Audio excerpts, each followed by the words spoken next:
now. Luckily, first stream. It does go, yes, first stream. So, there's bound to be some mistakes. Okay. So are you guys ready to go? Yes. Yeah. Let us begin. Alrighty. Well, in the city of Neverwinter, a dwarf named Gundren Rockseeker asked you to bring a wagon load of provisions to the rough and tumble settlement of Phandelver, a couple days' travel southeast of the city. Gundren was clearly excited and more than a little secretive about his reasons for the trip, saying only that he and his brothers had found something big, and that he'd pay you 10 gold pieces each for escorting his supplies safely to Barthen's Provisions, which is a trading post in Phandelver. He then set out ahead of you on horse, along with a warrior escort named Sildar Hallwinter, claiming he needed to arrive early to take care of business. You've spent the last few days following the high road south from Neverwinter, and you've just recently veered east along the Tribor Trail. You've encountered no trouble so far. I can't do it. But this territory can be dangerous. Bandits and outlaws have been known to lurk along the trail.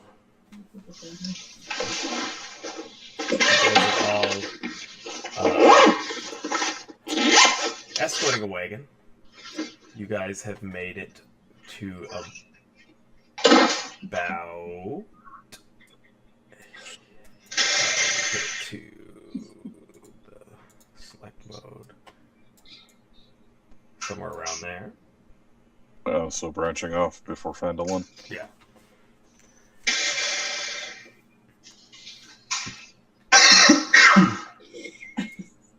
And you're a kind of a ragging band of adventurers.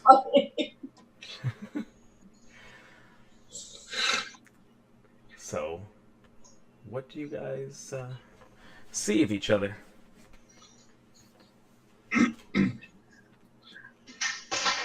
All right. I'll start if nobody wants to. I'm sitting up in the wagon, very large half-orc, chainmail armor, mason shield strapped to the back, scars from like burns and stuff all over his face and hands, and quiet most of the trip. Right. Oh, go ahead. Oh, and my name's Tarek, by the way. Sorry. He's very taciturn, Tarek is. He's very quiet. So quiet, he forgot to tell you his name. No, that just bespeaks stupidity. Well, All right. Mine is a 2'11" halfling wearing a wolf shawl. It's oversized on his head. He's made into a cloak, so a little oversized. He has a belt tied on to keep it tight, and he's got a giant great club over his shoulder. His name is called himself Kordak Bone Crusher. He's definitely the muscle of the group. Yep. That sounds legit. So I am a kobold, and I'm very small, about a little under 2.5 feet. Just kind of, mostly walking along with you guys. Also, kind of quiet to myself. My skin color is brassy looking, with some dragonish features around like the cheeks of my face. So more horns and then more scales on my hands. I'm wearing a black cloak with a green trim, and I've got some I think it's a crossbow or some sort of bow, I think, strapped to my back. I don't remember what it is because I'm not looking at my character sheet. Sorry. I didn't have a ward. Fired. Okay. So mine's I'm an elf, 5'11", so I guess I'm the tall one in the group. She's a redhead, and she has kind of very tailored, expensive-looking leather armor and a bow. Looks slightly annoyed to be with you. With someone in general, or just everyone? Just in general, just annoyed. Oh, walking astride the front of the wagon is this cat man that is constantly pestering the dwarf's beard, just reaching in and like tugging at a braid every now and then. He's about a little under 6 feet tall, got brown and gray fur that's kind of in a tabby pattern on his face. He's got his left eye's got kind of scars around it. He's dressed in just simple clothing, nothing is extravagant, has a odd-looking hand axe on a belt to his side, and he's constantly dipping into some substance every now and then while he's not pestering the dwarf about Moradin for whatever reason. And he claims that his name is Leaf, and it's much longer, but you don't really need to know. And there's another name that no one knows and should never know. Yeah, I should probably also mention my name since I forgot to do that, and one other character trait. So my name is Vex Ledash, and I also sort of like hunch. I've got sort of like this hunchback a little bit, so I walk kind of slow and hobbled. Yeah, I'm awkward.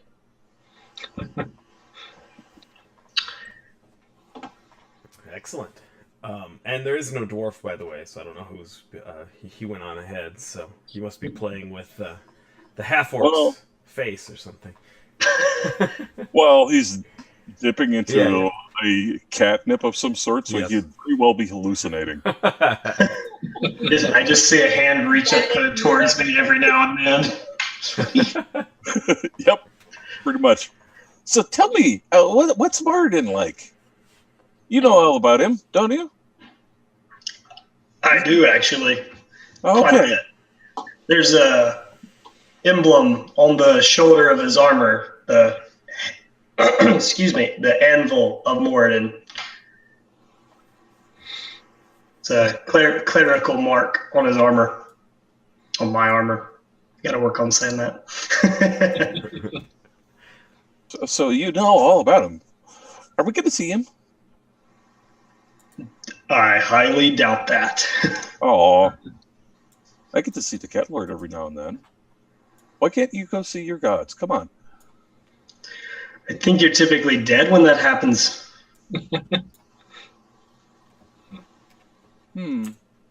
Anyway. A true craftsman sees his god in all his works, however. My God. Works? All right, whatever. In true religious fashion, I make everybody confused. It's not overly hard with a cat. I thought you were going to say Catholic. It would have worked either way. No comment.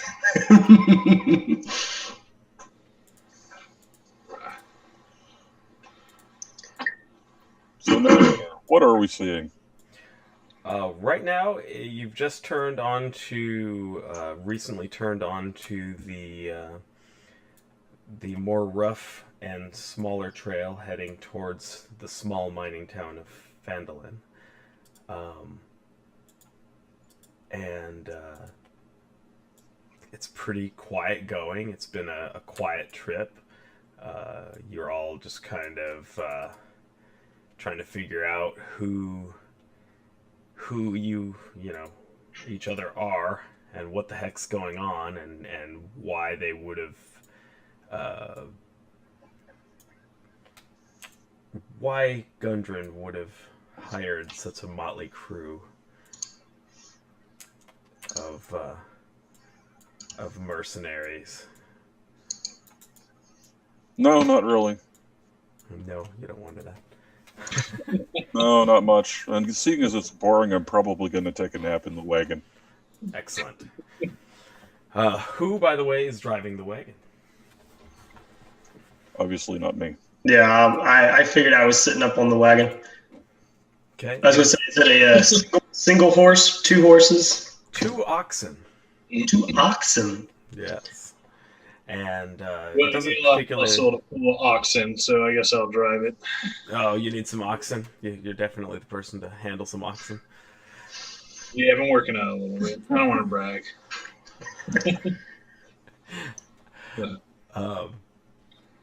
Other than that, I just need to know what marching order. So you have... so it's going to be Kordek up on the wagon? Definitely. And then you said Leaf is going to be sleeping in the wagon? Yep. Alrighty. Because he's bored. Sounds like a cat. Well, if he's driving the wagon, I'll be off to this one side. Okay. And that leaves Liana and Vex. So I guess I'll be kind of off to the side, walking alongside the front. Okay. I will probably be probably towards the back. Just kind of Trailing behind. Yeah.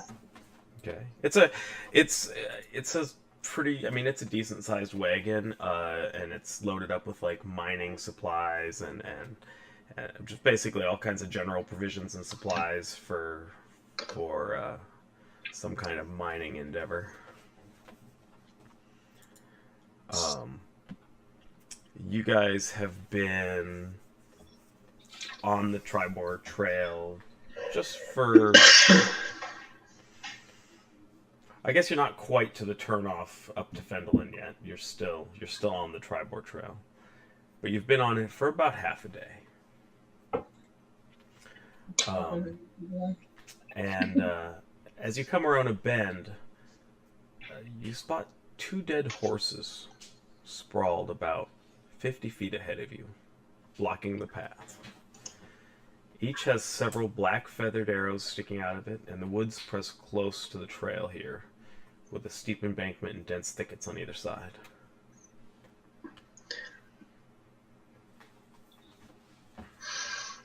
Well, that sounds bad. I will bang on the side of the wagon to wake up the monk. I'll give you guys a little bit of a visual of it here. And well, just say something to the effect of, keep your eyes open, there's something up ahead. I'm oblivious, I don't care. Yeah, I don't know. I'm going to try to signal to the halfling and tell him to stop the wagon. I should have switched you over there so you can see the...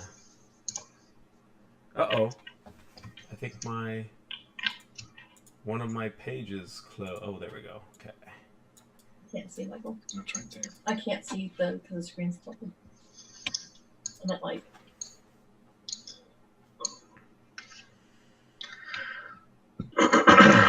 Well, shouldn't go over there,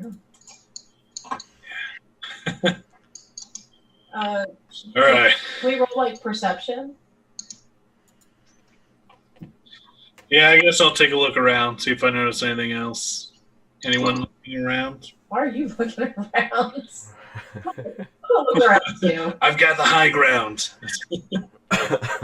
I'm very skeptical of this situation, so I'm hanging back, just kind of like. Sure, make a perception check. That's a good idea. Don't you know what my thing is? That's probably shit. No, I didn't see shit. Mine's 21. When I move forward a little bit towards ahead of the wagon. Okay. Does a 9. Go ahead and draw my shield and mace. Do notice that there are 4 goblins that think they're very clever and hiding very well in the woods. And it turns out they are not hiding so well. Where have they been pointed out? They are... Yeah, as soon as I see him, I'll try to subtly motion towards them. Well, Leaf will sidle out of the wagon, and he'll start creeping off into the woods towards the goblins, trying to be sneaky. Because this is interesting. Okay, we'll make a. I mean, they see you guys coming, so they're watching for you. They look like they're just waiting in the woods, thinking you guys don't see them. It's okay. I'm sure you'll make it.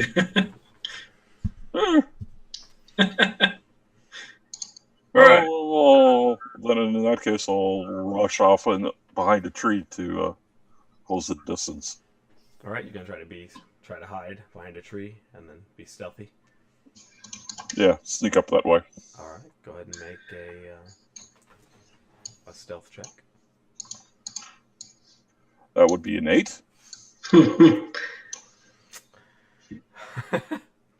With the +5 bonus. Wait. Ouch. Okay. Yeah. Oh, as you Hey, goblins! I got it. Well, as you're running up, they definitely see you coming. Everyone needs to roll initiative. Okay. Damn it. Yes. First battle of the game. First battle. We got here faster than I thought we were going to. 22. Oh, my initiative's +0. All right. You got 22? Yep. Guys, initiative. I'm sorry. Initiative is just roll a d20, and you have an initiative bonus on your character sheet. And Based upon your dexterity. Yep. Mine's 17. All right. Okay. Leanna? 17. 17. Tarek? 16. 16. Tumlin? Kordek. Or Kordek, sorry. It's 8. Sorry, Bone Crusher. What's your initiative? You can call me Bone Crusher for sure. Bone Crusher. And Vex. I'm calling you Bam Bam. And bam. Because you've got the club. All right, I like that. That's better. Yeah, did you get my solid 8? What'd you get, Vex? 21. 21. Nice. All right. Well, that puts Leaf up first. How far away are the goblins? They are. I was going to say, are these 5-foot squares? 5-foot squares. So they're about 50 or so feet from you, it looks like. Hiding in the woods, but now they notice that you notice them, and they notice you. And looks like they're about to do something. You sit closer to me, but you don't like me. You sit closer to me. All right. Seeing as I have feline agility, I'm going to double my normal move, so I'm going to move 60 right up next to one and start bashing away at it. So, you see the cat monk just book straight for one of the goblins faster than you could possibly imagine. You can actually, let's see, so... You can click and move your character. Yeah, you can click and move your character. So Yeah. it takes about 5 feet of movement, or about 10 feet of movement to get off the cart, because you have to crawl down off of it and then, So 50. and then go. Are any of these fallen Looks trees like on the map make it difficult terrain? You could make it here with that. No, it's a little bit of a steep incline here going into the woods, like right kind of there, going up into it. So you're probably not actually standing right there where I put you. You're probably more like there, but it's not too bad. Okay. So he All looks right. very surprised that you ran up and you're. So we'll rip into him with a hand axe that I have. Oh. We'll go ahead and roll for your attack. 20. That is definitely a hit. And that is 7 points of damage. All right. Well, you run up with your axe and you just basically bury it in his skull, and he goes like, ah! And just falls over, twitching on the ground. Nice. 5, 30, 35, 40, 45. I still have move. I could actually move into his farmer space and go and try to punch the second one. Okay, go for it. And with a punch or a claw, that hits an AC 19. That hits. Four points. 4 points.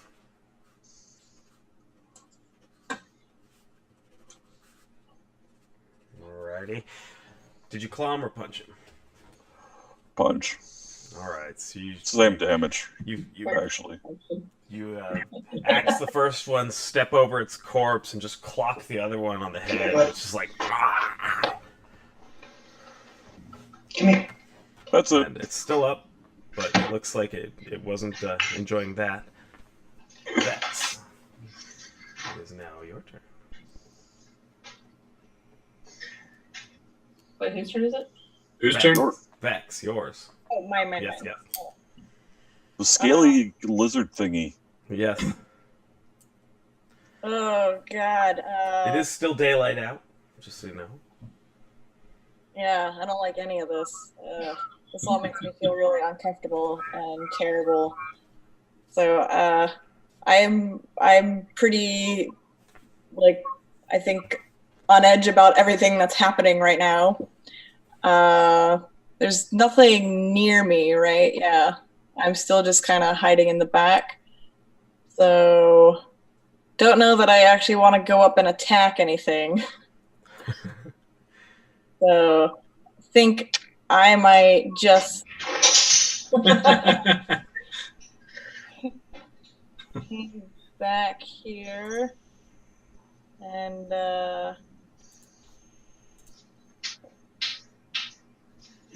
let's see.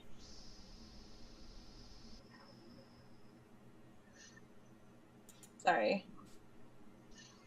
Yeah, I think I might just hide. I might Just go hide. yeah, I'm just gonna sort of like run under the wagon or as close as I can to it. Okay. Because I'm pretty small, so I assume that I can get under there.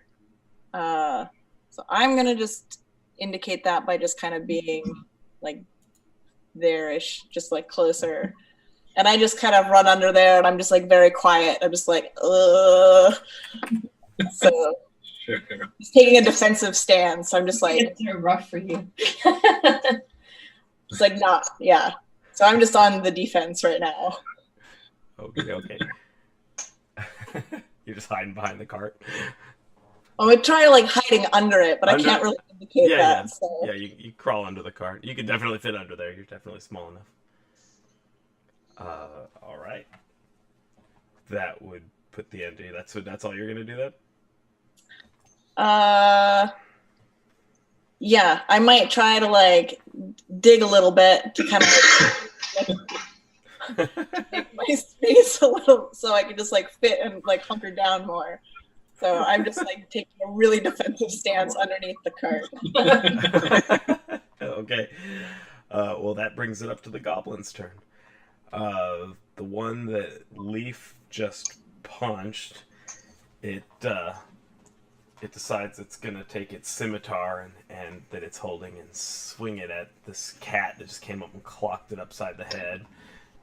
What? What did I do? It screams at it in a goblinish kind of, like ah! way, and Should be a little bit more pained.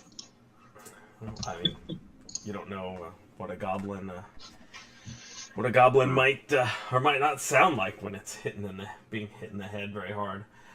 It rolled a natural 20. So, many of you probably aren't familiar with some of these awesome little cards I got but I have these little cards that I use for when I get critical hits, and they just add a little more flavor to the game. Cam loves them.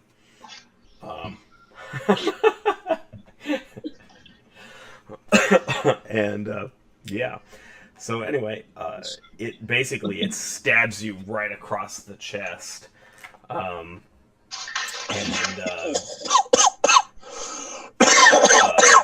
it does 8 points of slashing damage to you. Oh, only? And you need to make a Constitution saving throw.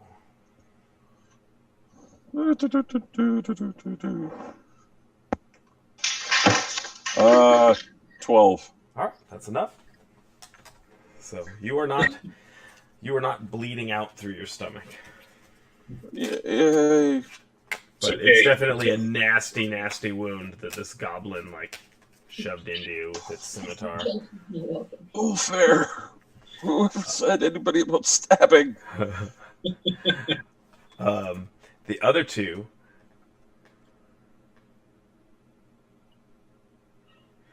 one of them is going to take a shot at Leanna with its short bow. Yeah. It hits a 16, which does hit you. Crap. Okay. So it does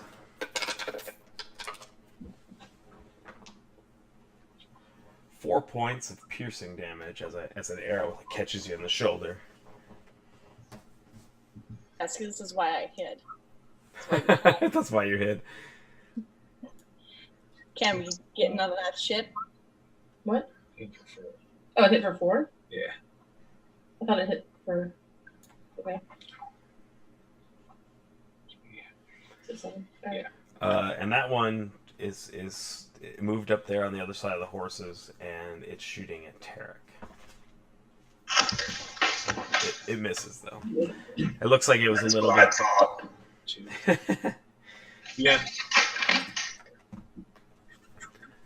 It looks like running into the woods, not real, their whole plan just kind of went awry on them. They weren't quite sure what was going on. They were like, oh, we thought we had this ambush, but no, indeed, it did not. So that brings us to Leanna. okay. I want to shoot my longbow at the little one that hit me. Okay. I don't think so. My shoulders, holding me back right now. What'd you roll? 14. Nope, that's a miss. Yes. The arrow actually it skims right by it, and it kind of scrapes off its shoulder pad, and it looks a little freaked out by how close you got to it, though. Oh, yeah, Matt, by the way, could you give me control of Ashley's character too? Oh, Yeah, I don't have a thing. what? We're sharing a screen. It's complicated. Okay.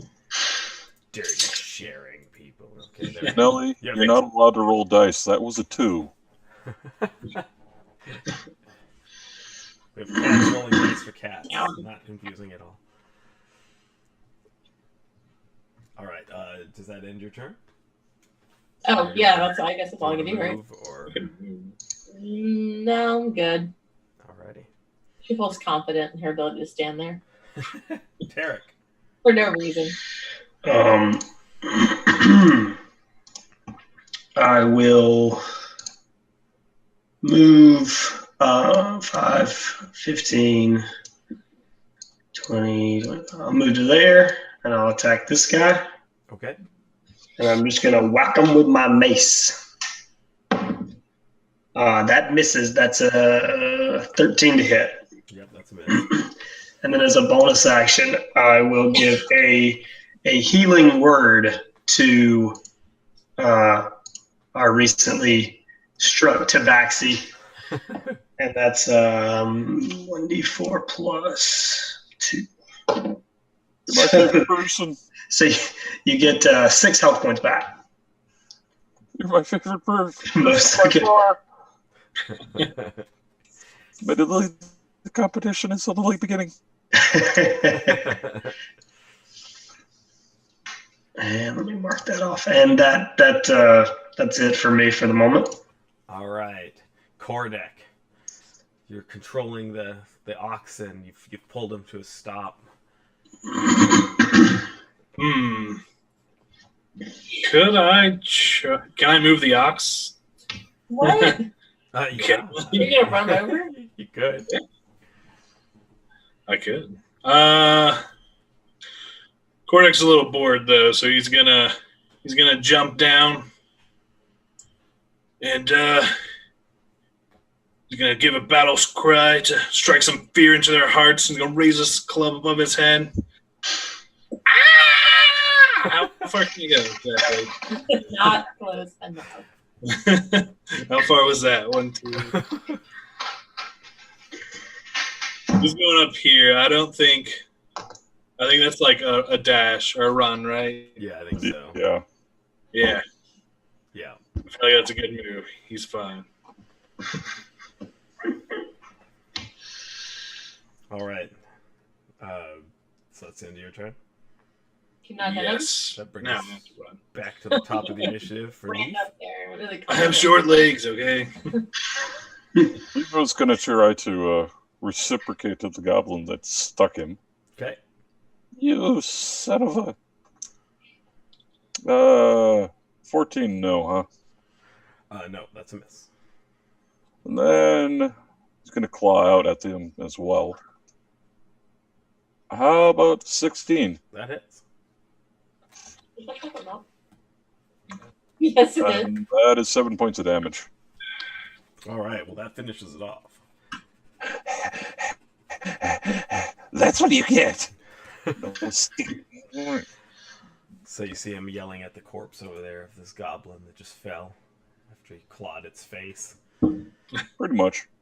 Rake across the eyes Yeah, it's definitely with actual claws. yeah, it's not looking good.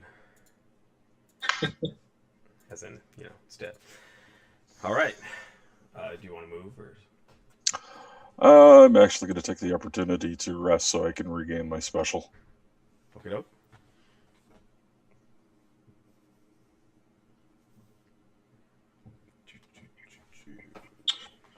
By the way, Matt, should I roll for intimidation? By the way, If you want to try doing that when you on your turn again, you absolutely can try. I'm pretty sure they're intimidated. It's fine. Yeah. I can see it. They're pretty afraid. Who wouldn't be after such a fierce cry? All right, Vex, you're up. Cowering under the cart, you see everyone running up and engaging these goblins that are about your size, but not as draconian looking. So I decide that since everybody is sort of left and gone to the fight, I sort of crawl out from underneath a little bit of the wagon. Would I have a clear shot of that one that's right in front of Liana? Am I in eye shot of it? Because it's, I don't know. Yeah, that one. 35 feet away where you're at right now. Okay. But he's in my line of sight. I can see him. Yes. There's nothing blocking my way. Yes. You're not tall enough to see over the log. You can see its head. So I'm gonna try it's in the underbrush, so it's under partial cover just from being behind a bunch of stuff. But that just adds 2 to its AC from where you're at. Okay. It's about half cover. So I'm gonna try and throw a fireball at it. A fireball. Yeah. I think you made the firebolt. She hit me with that. Oh yeah, firebolt. Sorry. Firebolt. Oh yeah, you still need to add your spells to your or did you do that a little bit ago? I just haven't. Okay. Yeah, it's okay. I haven't refreshed, I guess, since then. Oh yes. There we go. Alrighty. Yes, you can absolutely do that. Okay. So You definitely are within range. all right. Well, I have 120 feet, so Yeah. we'll see. Yeah. I got a 4. Plus 4 to hit, so you roll d20, and then that's your spell to hit for that one. I'm sorry. Say that again. You roll a d20, and you add that plus 4 to the roll to see if you can hit Oh, it. sorry. Yep. D20. Oh God, I got a 3. Yeah, that's a miss. This firebolt goes streaking off into the woods, hits a tree, and lights a little part of the bark on fire a little bit. Tarek looks back like, and I just kind of go, Well, at least she didn't light the force near us. You still have some movement if you want to use it. I just run back underneath the underneath the cart. Okay. Yeah. I just run back and shake my head. She participated in the battle. And I helped. I tried. All right. Like, yeah, you're right. Good idea. Hold down the coin.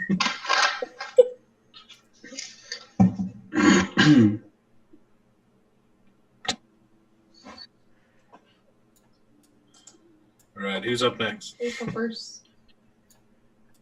So that one bolts off into the woods. Woo! See, I did something. The goblin's turn, and the one on Tarek there tries to hit him with its scimitar and hits a 12.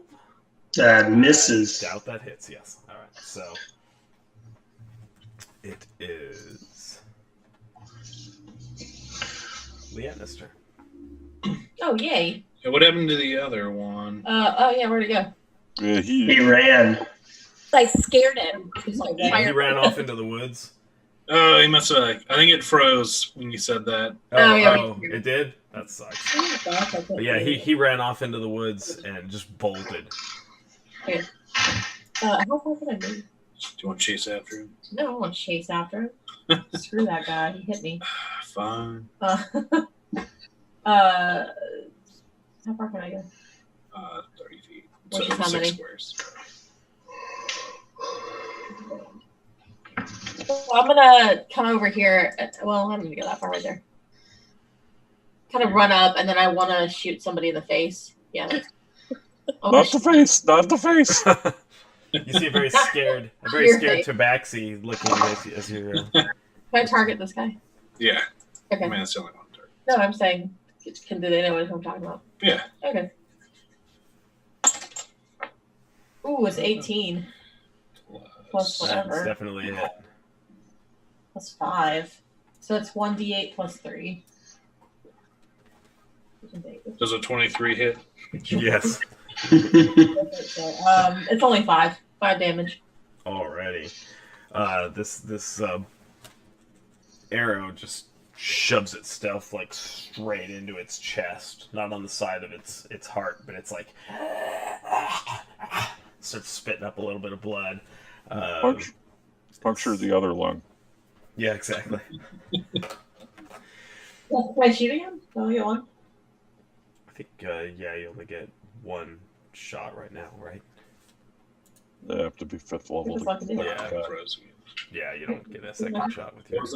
You froze. I was just like, that's it. I'm gonna give myself a little fist pump, and I'm happy. Who froze? Area. That's good. Am I freezing? Oh. It's like the whole thing on our end. Okay. All right, it's Tarek's turn. He's going to whack him over the head with the mace again. And that is a natural 20, first for the night. Nice. No, it isn't. All right. Trust me. Well, whatever, man. For me, it is. You hit it right in the eye. It with the mace. It smashes its eye straight. I mean, you hit it and the eye just kind of goes and pops out of its head. It gives this horrible gurgling scream of pain before you do maximum damage, by the way, with that attack. Max damage, not double damage? Yeah, max damage. So then I do 9 damage. Alrighty, that kills it. Yeah, but he's a half-orc. He does even more damage with a crit. So Damage critical. Is that a thing? Yep.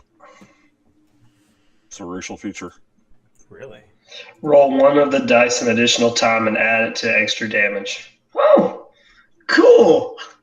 Well, that means you do like basically double max damage to it. So there's this goblin taste in the forest now. Yeah, He like just- its eye he literally pops out of its head and hits you, and then He's dribbled his eyeball. and then his head crushes in. Jeez. Yeah, that's the end of him. Do you want to use new movement or? Well, I'll move forward past the goblin a bit, and I guess look out this direction and see if I can see where the other goblin went. Okay, make a perception check. But I'm not gonna go chasing after him. Go ahead and make a perception check.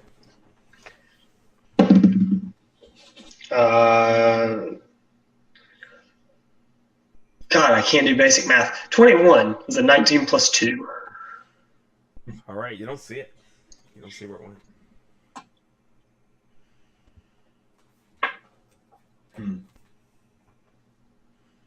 And that brings us to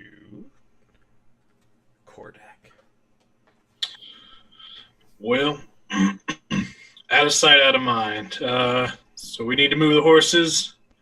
As the muscle, I'll take it upon myself. I'm gonna go up to the horse, push him out of the way. All right, go ahead. Make an athletics check. That's a 1. Yeah, because you've only got to move 800 to 2,000 pounds, depending on the breed of horse. So I'm gonna actually push it, and my feet are gonna push me. I'm there's no moving these things. They're not gonna budge. We'll have to go around, I think. No way we can lift that. I will attempt to lift it and move, or drag one of them out of the way. All right. Strength is plus something. My character. Just so you know, as you get closer to the horses, you now realize, now that things have settled down and you're not sure where that last goblin went, that these horses belonged to Gundren Rockseeker and Sildar Hallwinter. Shit. Oh, we're getting paid. Well, just so you guys know, In the saddlebag. just so you guys know, let me see. Kordak was exactly right. These horses are going to be impossible to move. I rolled a 2. I told you, if I can't do it, nobody can. I mean, I will not question you again. Nope, you're right. People Well, only it's fine. You know, if Gundard's dead, that means all of the wagon we get to own it, so we can just turn around. I tried, it didn't work out. Yeah. Can we look for footprints? Yeah, go for it. Make a survival check. I'm going to climb up this tree. Survival. God. I'm going to make sure these horses are okay. Search them. Okay. You do notice that the saddlebags have been looted, and nearby lies an empty leather map case.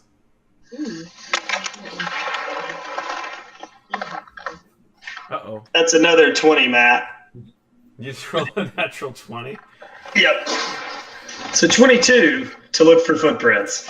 You definitely notice that it looks like about a dozen goblins have come and gone along a trail going north off the road here. It looks like they come here to like create ambushes fairly often, and that it looks like 2 human-sized bodies were hauled away from the ambush site. All right. Well, I call out to everybody. All right, we need to go this way and find Gundren. I won't let my friend die out here to goblins.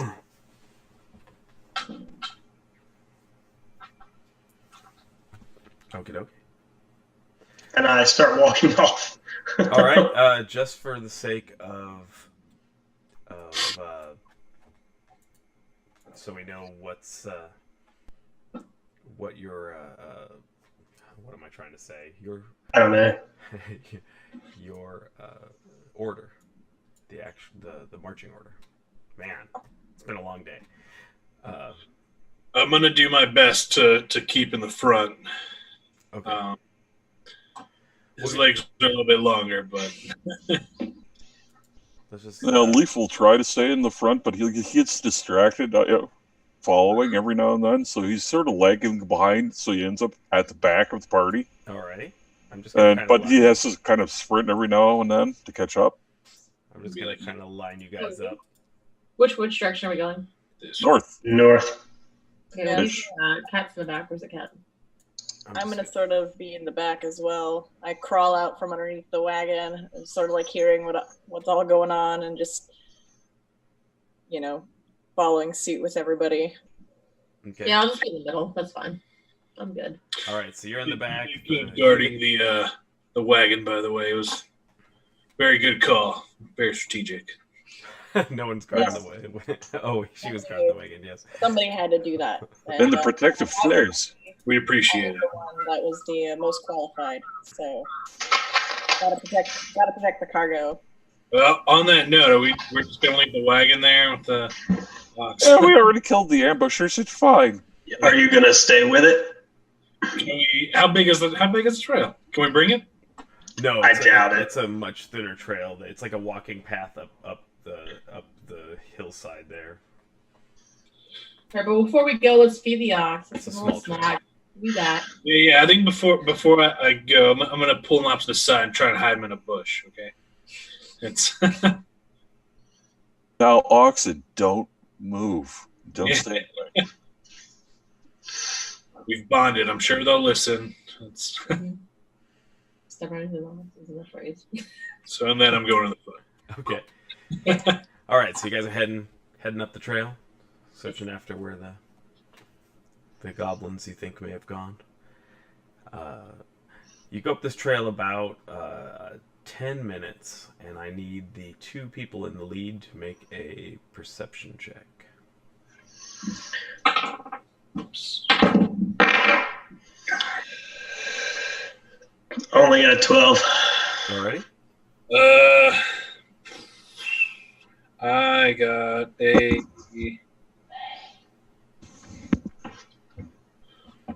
I'm panting pretty hard trying to keep up. I got a 7.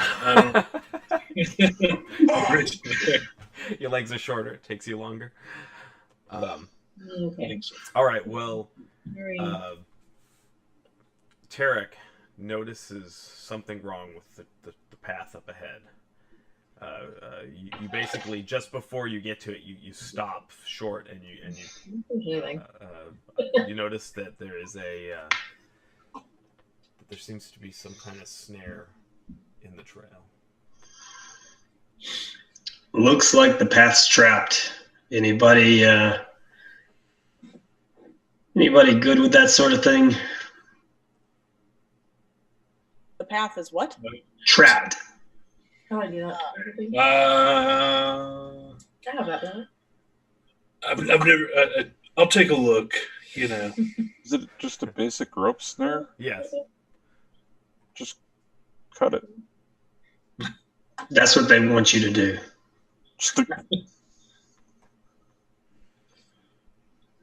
What would it be to What's the skill? I was just wondering that myself. I think it's Thieves' Tools. Thieves' Tools proficiency. Yeah, Thieves' Tools proficiency. To disarm it or use other means like creativity. Yes. I will use my creativity. See if I can find a way. I think I've heard of these things, guys. Let me take a look. All right, we'll go ahead and make what exactly are you going to do, by the way? What am I? Yeah, what are you gonna do to disarm it? What is it? Just like a little. It's like it's a snare. It's a rope like covered up in leaves and another. Yeah, it just pulls you up with a counterweight. Yeah. I'm standing back with my arms crossed, just watching. I can't do it under pressure, guys. Jesus. I believe it's going to fall. Try to follow the rope back. I mean, I guess. Yeah, cut the counterweight or whatever. I don't know if that's how you actually deactivate those. Go ahead and. But does a 20 do it? Yes, you have no problem. See, you go over there and you cut the rope so it has no counterweight anymore. You basically you cut the rope so it can't. The counterweight falls to the ground, and the snare is no longer. It doesn't have tension. Yep. Yeah, beginner's luck, guys. I think I've seen this with my tribe. We use these sometimes. I'm kind of familiar. I'm just sort of like keep looking around. Just sort of like still a little on edge from the battle. So I'm just being really mindful of the surroundings as be a little on edge. Go ahead and make a perception check. Me? Yeah. So I've got passive perception as well. Yeah, the passive perception is like it just kind of happens when you're wandering around. It's just you roll basically to try to see things. I rolled a 7. You're pretty sure that everything's fine and you see nothing at all in the woods. Okay. I believe in your confidence.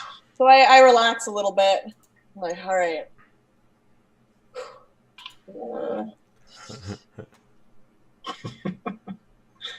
All right. I guess I can scan the woods too if we're just standing there. Can I tell from how many tracks there were about how many goblins might be up ahead? With that roll, I mean, you notice that you've seen basically it was dozens of goblins going back and forth. It was tons of tracks. It's hard. It's a mess of tracks. Yeah. So they don't hide their numbers, eh? Well, I mean, if they did with that roll, it didn't matter. Nobody cares. Nobody cares. I don't see anything. I'm looking around.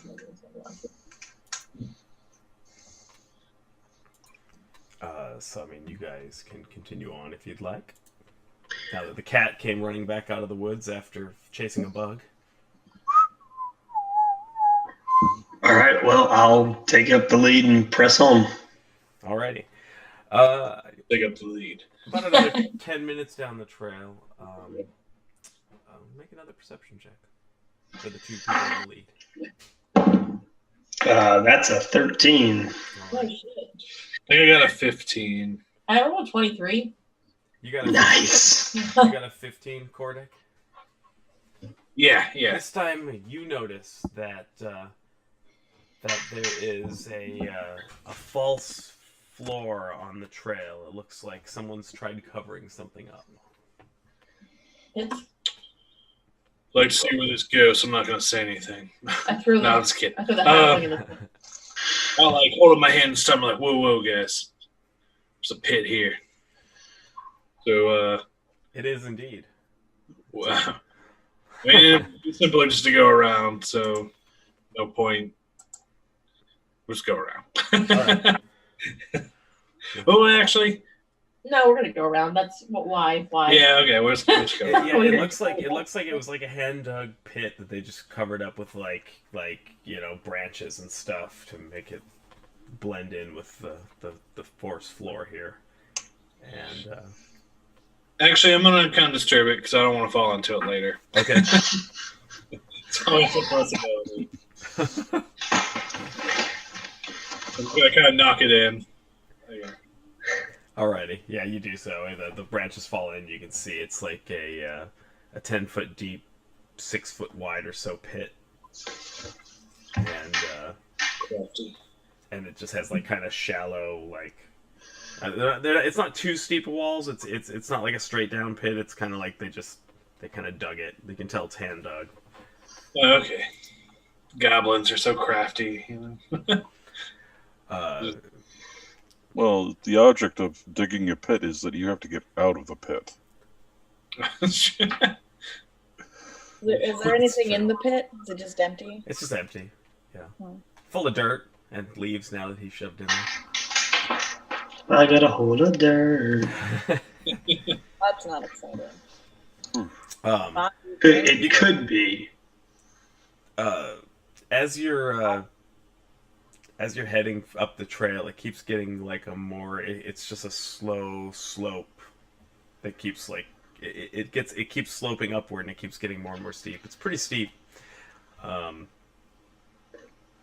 and eventually it takes a little while going up this trail. It's probably a total of about 30, 40 minutes or so of traversing up this trail, and you come across a large cave in the hillside, about 5 miles from the scene of the ambush.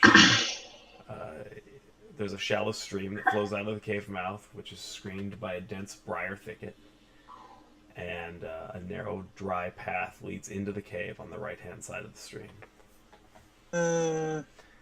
We don't have to go in there, do we? Let me show you what it looks like.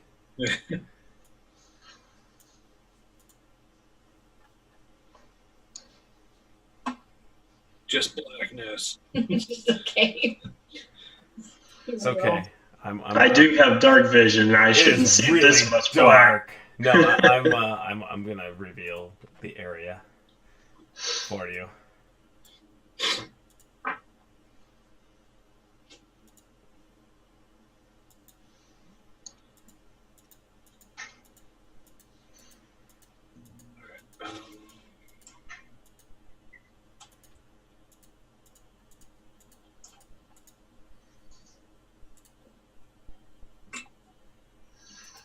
That's what you see.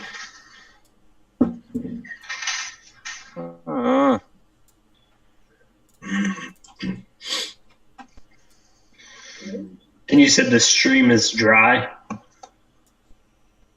Yes.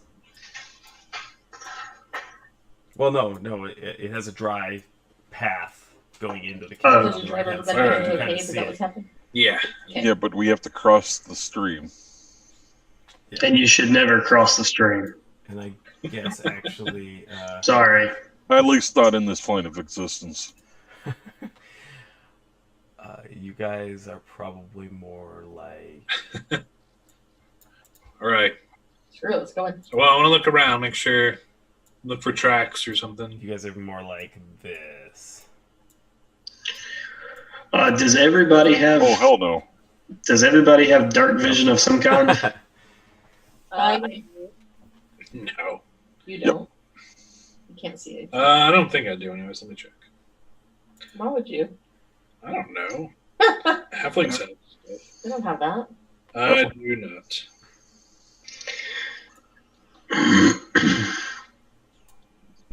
Do you need me to cast a light on something for you to see? We don't know how dark it is yet. We'll wait. Ooh, wait. Well, hold somebody's hand if you can't see. Like a crocodile. All right. If I can reach it. I will touch nobody's hand. I want to look and see if there's any tracks or anything. See if there's. Oh, there's definitely the tracks that you guys are following. Definitely head like up to the water's edge towards the cave. Okay. Can I kind of creep up and like take a peek inside? See what's going on? Sure. Oh. Like where? I don't know. Just so where I can see inside the cave Oops. without actually going in the cave. That's We fine. should try to be as quiet as possible going in, I think. Yeah, let's do that too. Let me be quiet. Hey, Matt. All right. Can you give me control of Are you not? Leon? Can you what? Can you give me control? Oh! I didn't. It didn't copy over because I had done that beforehand. Yes, I will give you that. Okay. Ready. Yeah. Am I rolling for sneak or am I rolling for perception right now? Go ahead and roll stealth. I mean, well, yeah. I mean, should try to be quiet. Here. What? Yeah, right there is fine. Okay. Should be under my bottom alphabet. 17. All right. You seem like you feel like you're being pretty stealthy. So you get a little closer. It lets you see a little further in. Okay. What can I see without having any actual perception? Hold on. Let me reveal more here for you. And Matt, before going in any further, I'm going to use Blessing of the Forge on my mace. Okay, what's that? Oh, that's the thing that makes it magic. Okay.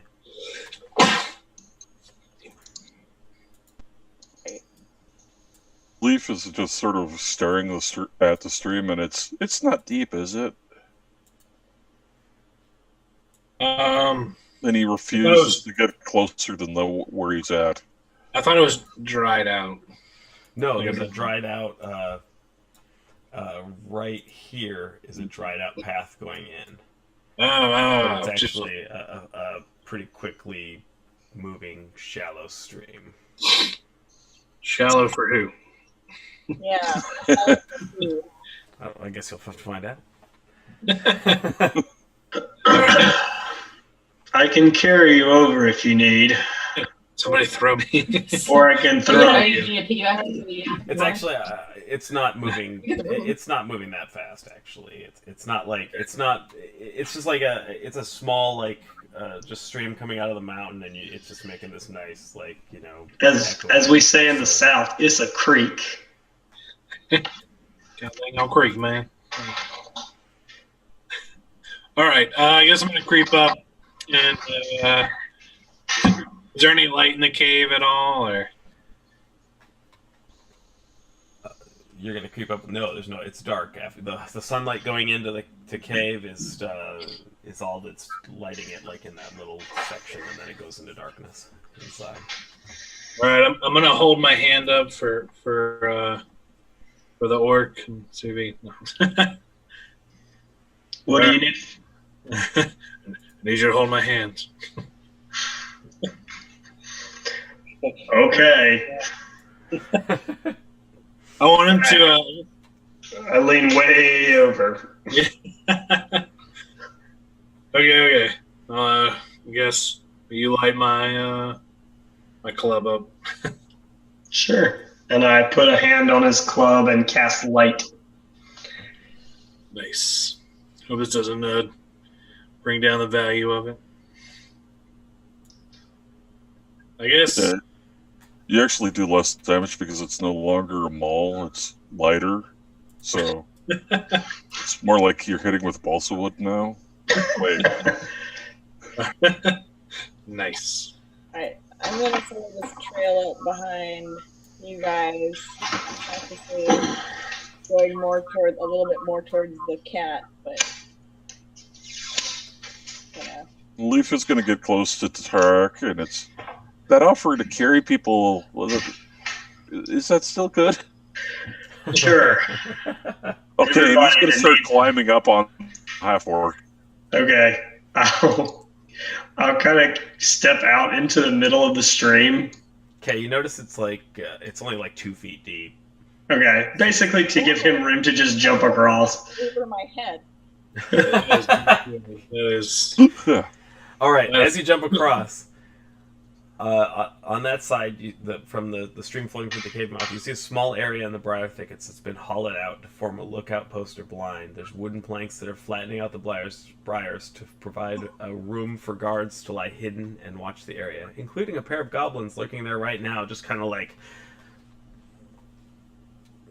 Oh, is that to the south of me? Yeah, and they're just totally, they're not paying attention. I will reveal it so you can see. Very quickly, I'll stick my hands out like this and offer to carry Vex across. I'm very uncomfortable with this scenario, but I reluctantly accept.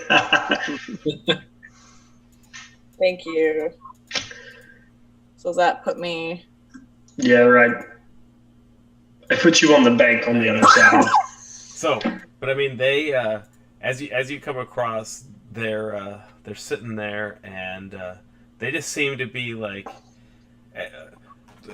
as you splash across the path, they're sitting there just kind of like arguing with each other and like, ah, no, it's mine. You don't know what they're saying, but then as you splash across, they both kind of like go, ah, and then they notice you and roll initiative. Why gotta be so loud? Jeez, you guys. I rolled an 8. Why is my initiative so bad all the time? What the fuck? My initiative is 4. I got a 4. 8 isn't so bad now. Did I win? I got a 9. I got an 18. Oh. It's not like a weighted die or something. Need dice, please. Then we got 20. That one's fine. I'm gonna use it. Right, so Vex, what did you get? I got an 8. An 8. Kordek? Bone Crusher got 9. Yeah, what? Initiatives. 18. I got assaulted by a spider and had to defend my honor. Oh, that's terrible. Did you burn the flare? No, because I don't want to put a hole in my wall. Leaf. Pay too much money for these walls. Hey, Matt. Yes. You're a little bit quiet when I think the mic needs to be a little bit closer to you. Oh, okay. I can. Yeah, Yep. that's better. I was leaning away from it a little bit anyhow. Yeah. Let me. I'll just put it right there. Better. I just don't want to hit it with my face, which I'm really good at doing. I get animated and I start punching things, hitting my face on things. I mean, you do have a big face, so. Yeah, that's true. Well, you don't really need to be animated to be punching things. It's You also just true. randomly punch things when you're sleeping. That's true. Leaf, what is your initiative? 4. 4. And Liana.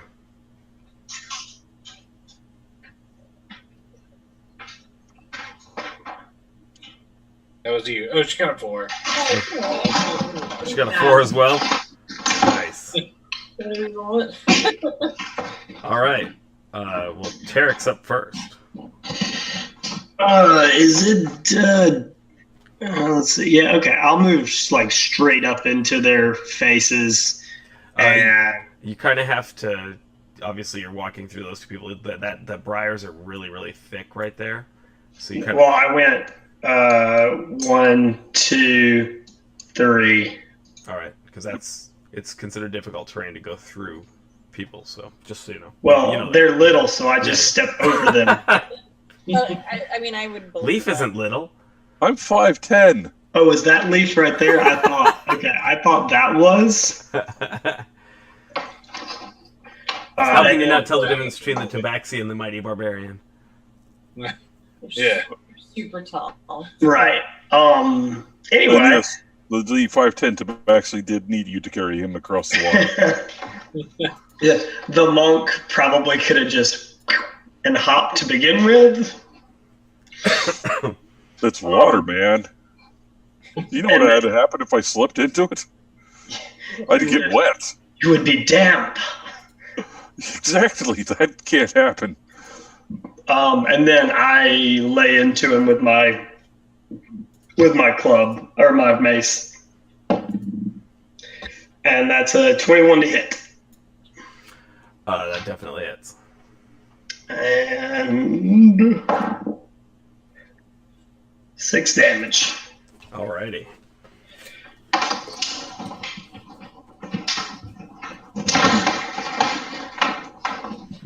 I mean, you just smash it right in the head, and it looks like it's dazed for a second, and it looks really hurt. Derek is doing a good Foley work. I think we got the idea. Yeah. And that's all I'm going to throw out right now. No sense in wasting another spell on these little chumpies. Alrighty. Well, now it's their turn. So the one you just hit realizes it's kind of trapped in here with you at the moment, and it's going to lash out with its scimitar, but apparently the hit to the head has kind of knocked it off balance, and so it's not quite, able to...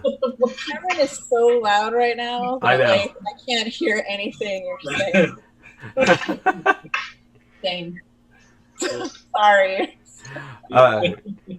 It tries to hit Tarek, and apparently he smashed it in the head so hard that it's kind of dazed for a minute, and it's just and misses completely. And then the other one moves up and tries to attack him as well.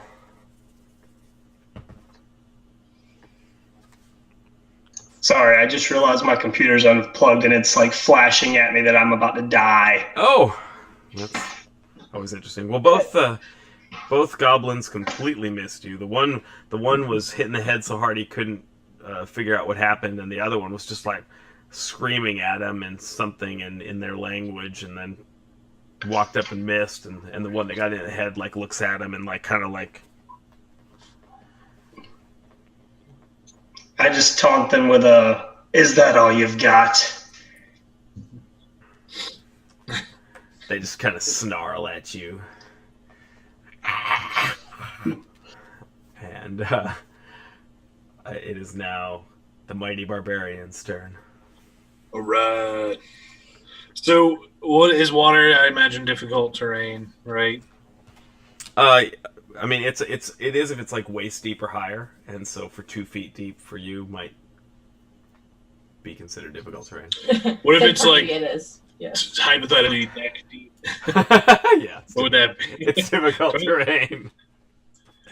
All right. I'm gonna go. So this will be 2, 3, 4, 5. Sound good? That'll work. And Where'd you start? what? Right here. Here. So it's here. So it'll be 1, 2, 3, 4, 5. I wish I could show this to I'm people. gonna turn around. Boop. Alrighty. All right, and I can't get through, so I'm gonna. You're facing the other direction anyway at the moment. Or no, you are. You're facing the right way now. Yeah. Yeah. What's Nice in the try, other man. All right, I'm gonna throw a dagger at this one. Oh, it's not even gonna let me click it. If you hold down the button, it'll ping it. There we go. Yeah, that one. That one? All right. So, I should probably be using that more. Okay. That is a 22. Oh, it totally misses. No, You want me to roll actually disadvantage in throwing through 2 people? That one's kind of at an angle, so it's more like it just has a little bit half cover. Okay. But you still hit it with that roll. So. All right. And it is within 5 feet of someone. Nice. Yeah. Yes, it is. So they will not see this coming, and it will do. 6. Oh. 12 damage. 12 damage. Oh yeah, you throw your dagger and Leaf has this dagger just whiz over his shoulder out of nowhere, and it hits the goblin that Tarek hadn't hit, and the dagger just sticks straight into its forehead, right between its eyes, and it kind of gives this like blank stare into nowhere, looks over at its compatriot, and then just like falls face forward on the dagger, shoving it even further into its brain, and it dies. Yeah, kind of make me feel bad, Matt. Geez, thanks. They're goblins. We show them no mercy. We're the jerks. I'm sorry. Goblin Slayer would be disappointed in you. The effort in the halfling barbarian surgery is that you're splitting the lobes of the brains with the dagger. And then there's another step, and then 3, profit. Yeah, that makes sense. They have no funding.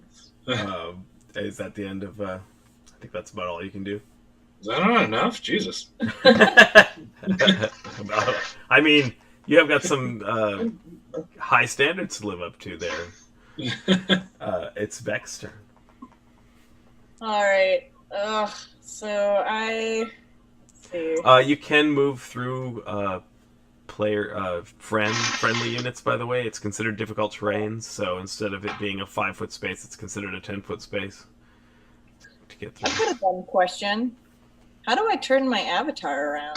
Oh, just click on it and then grab the little blue. Oh, wait. Why isn't this working? No, I don't know. Yeah, and then you just spin it around. I can do it if you want. Could you? Because I apparently can't. Thank you. So I'm gonna sort of like scurry, kind of like, I want to be like sort of like nearest. So kind of like as close to him as I can possibly be, because he's much bigger than I am, without having him obstruct my view. And I am going to again try to throw a firebolt at this guy. Alrighty. And I rolled a 4. So once again, you shoot this firebolt, and it just like whizzes over the goblin's head, right in front of Tarek's face, and hits the thicket next to it, and just kind of like singes a little bit. That's on fire. Get a new spell. Yeah, so I sort of like after I do that, sort of cower more behind Leaf a little bit. Okay, and it's Leanna's turn. Right, you don't need to give any more warning shots. I think they know now. We got it.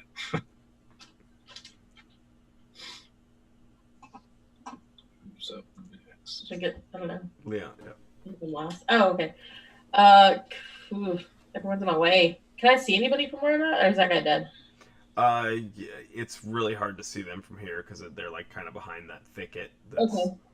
Well, I guess I'll jump behind across total cover. this little creek and move over here. I can do that, right? So that's 1, 2, 3, 4, 5. Yeah. You should Yep. do that. Hey, is there a too close to the longbow range, or can I do that? When you're that close, because you're within 5 feet of him, essentially, it's going to be a disadvantage to shoot with the arrow. You could. So I'll do the short sword instead. Okay. Yeah, short sword. Oh my god, no. It's 9. All right. 9. Exactly 9. Taking a cue from the kobold in your party, you run up and completely miss the kobold. It like dodges out of your way. They're quicker than you thought they were. They're little things. That... I blame my much shoulder, faster. my lack of heals. And it's a Leaf's turn. Nope, no one ever helped me. Yeah, we never healed anyone, did we? All right. Leaf is going Jesus. I healed Leaf. Leaf is going to put his hands on Tarek's shoulders and then just sort of get a running leap, jump over him, Leapfrog. and try to tackle the goblin with his claws. Okay, go ahead and make an acrobatics check to see if you can leap over him. 18. All right, you do so. You end up kind of pole vaulting over him and landing on this other one's corpse over here. No, I was going to go for the other goblin. Well, this one's dead, so I mean you can't be in the space with the other one, so you kind of leap over him and then attack him. But that's kind of where you'd end up landing. All right. Yeah.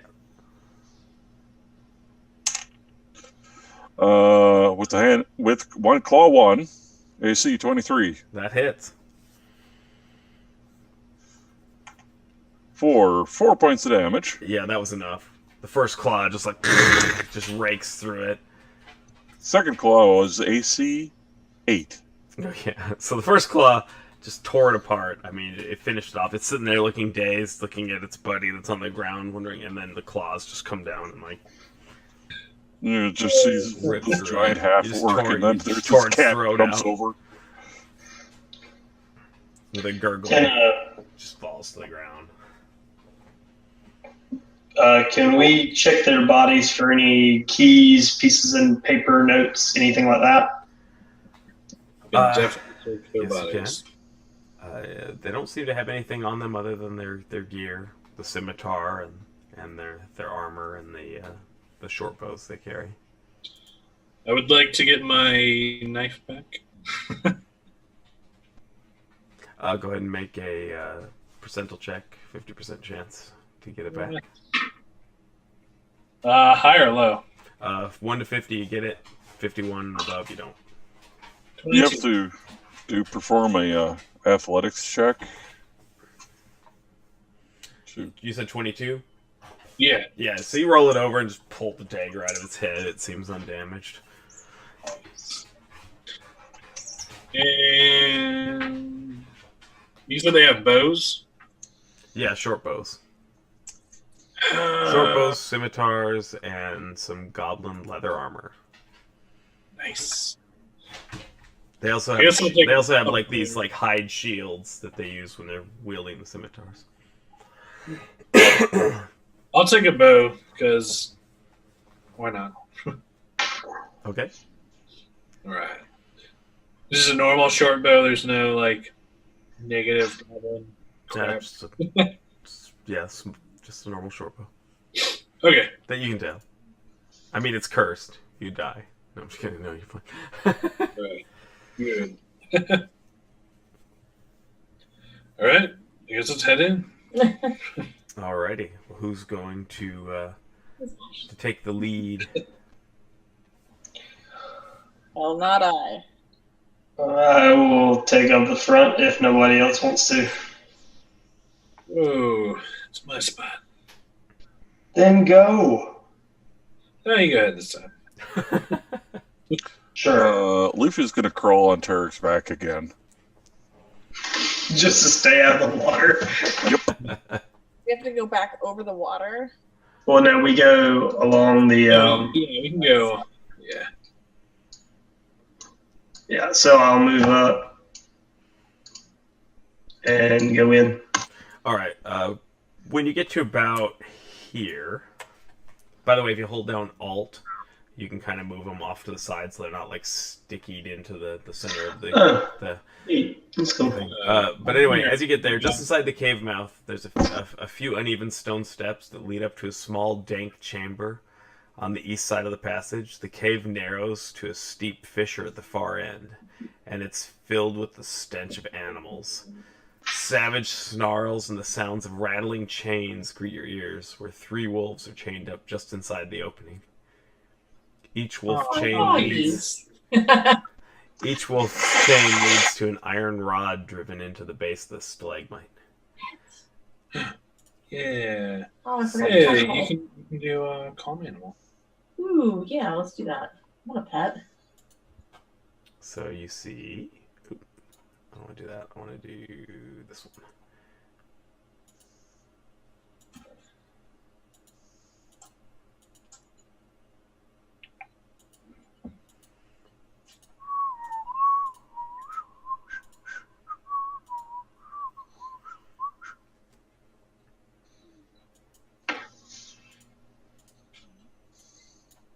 Why am I all the way back there? That's not where I am.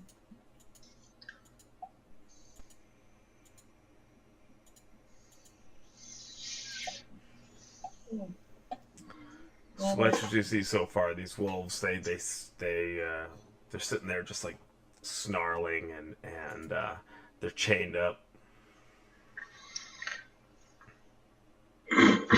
Because they're chained up. Can I approach them? Yeah, can I pet them? I'm going to attempt to be as stealthy as possible in my heavy armor. And a cat. You don't want anything to do them. I am not being very stealthy. That's a 4 with disadvantage. All right. Well, I mean, they're chained to this stalagmite. They're like snarling at you, and they definitely notice you, but they can't make it any further out than where they're at. I'll stay like right here. Well, does that put me adjacent to that wolf? By the way, what's your light source right now?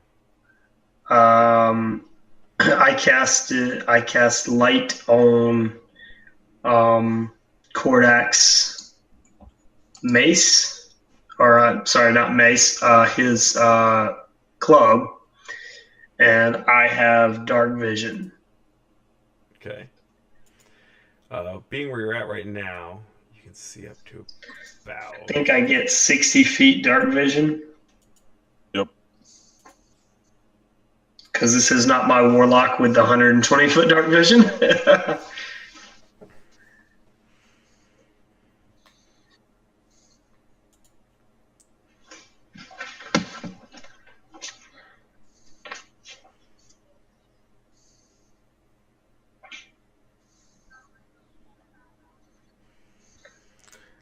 They're right now. They see you, and they're sitting there like straining against their chains on the floor, and they're like growling and gnashing at you, and they can't.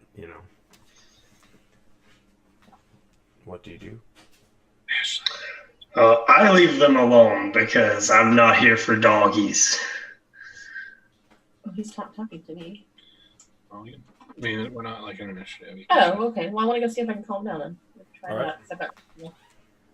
Got beef jerky in my pocket. Does that help? All right, go ahead and make an animal handling check. They don't like me. What'd you roll? It's like a 6. No, it's a 7. 8. 7 total or 8 total? 8. No, just 8 total. Sorry. 8 total. Yeah. Yeah. They're definitely. They're not calming down. Let's see. They're straining against it.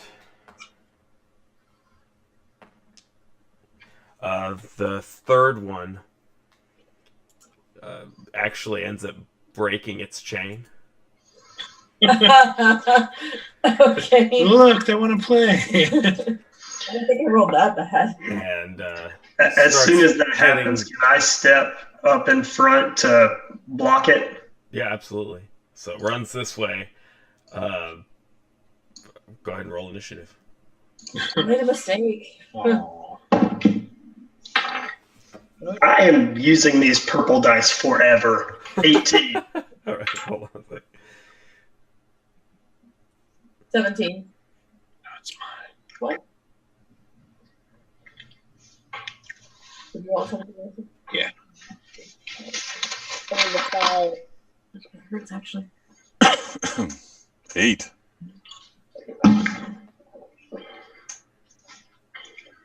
I got 17. All right, let me get those from you. Vex? 5. Oh, actually, it... Let's do that. Oh, wait, I take that back. Mine's a 20. I do have a... No, wait, that's proficiency. Yeah. The Barbarian. 17. 17. Tarek. 18, sorry. 15. Liana. 17. 17. And Leaf. Yeah, 8. 8. Okay. All right. Powerful initiative. The The wolves get to go first. I'm sorry? The wolves get to go first. Okay. And they're pretty much... One of them's going to go after Leaf, and then the other two are attacking you, Tarek. So the one that's attacking Leaf... So all of the chains broke? No, just the one, but it can reach the person right outside there because it's within 5 feet. Got it. Yeah. Leaf, I'm guessing a 13 does not hit. It doesn't. Tarek, 20. 20 hits. And 11. 11 misses. I figured as much. Okay, so it snaps at you in a bite.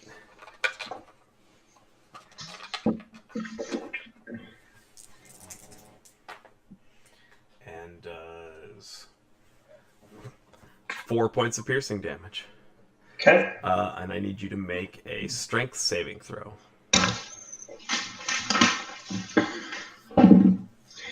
That'd be a failure. Would you roll? Knocked prone. That's a 7. All right, it basically bites you in the leg and just like yanks your feet out from underneath you, and you're knocked prone. Okay. I think there might actually be a little counter thing for prone on here. I think there was when I was looking at it the other day.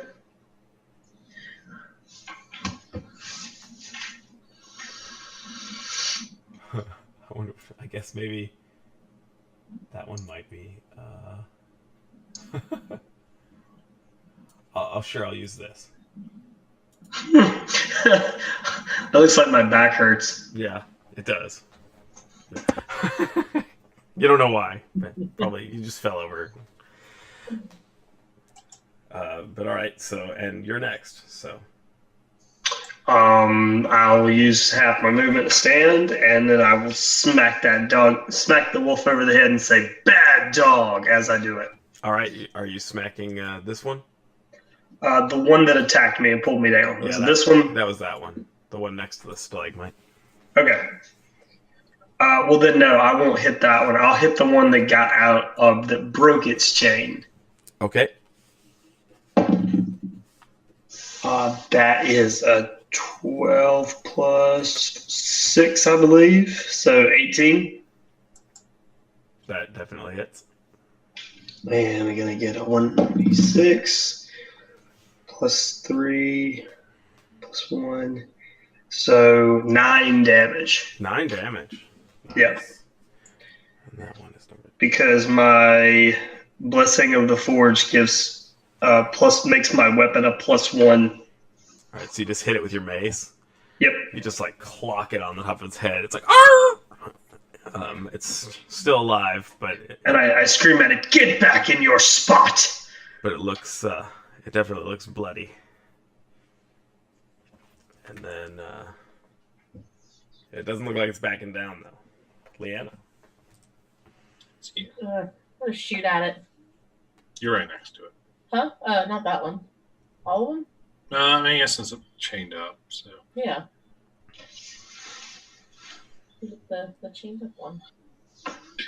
They're about half cover for the ones that aren't right in front of you, so it's extra 2 AC.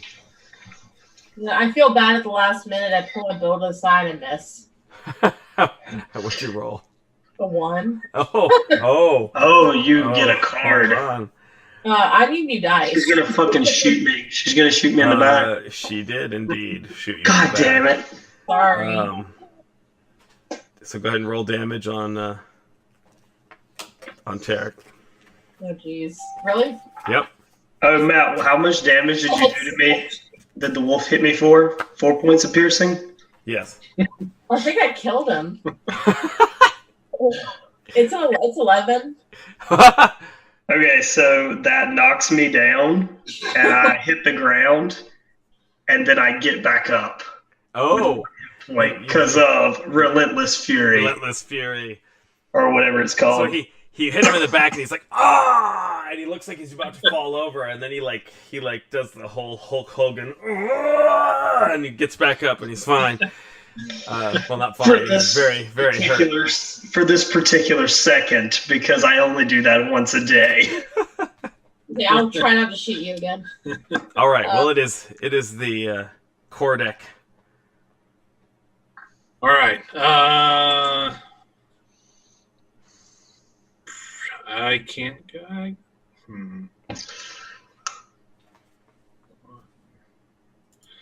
guess I'm gonna have to go swimming, and I think I'm gonna, I guess, throw a dagger at this guy. Do you want me to roll disadvantage for that, or no? Which one are you attacking? Dagger, that one. With where you're sitting, you're not directly in front of someone. It looks like you have a little bit of a line of sight to them, so you should be okay. Does 12 hit? No. Yeah. You threw a dagger. It looks like it just skims the top of its fur and then hits the stalagmite behind it. I was just petting it with my knife. You're petting it with your knife. Softly messy. Get a little haircut. Yeah. Softly messy. My phone keeps going to sleep. I need to make it not do that. Leaf, you're up. Well, Leaf's fur is standing up, and he's just generally hissing. He is in a really bad position because there's wolves in front of him and water behind him. He is not a happy cat.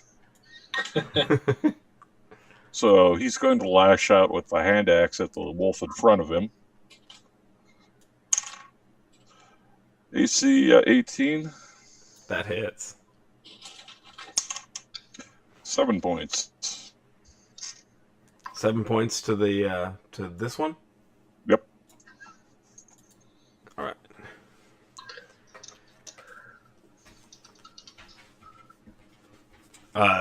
It was hand axe, you said? Yeah. You throw it, it digs into one of its on the side of its body on its shoulder, and it's just stuck in there. It kind of He's not throwing it though.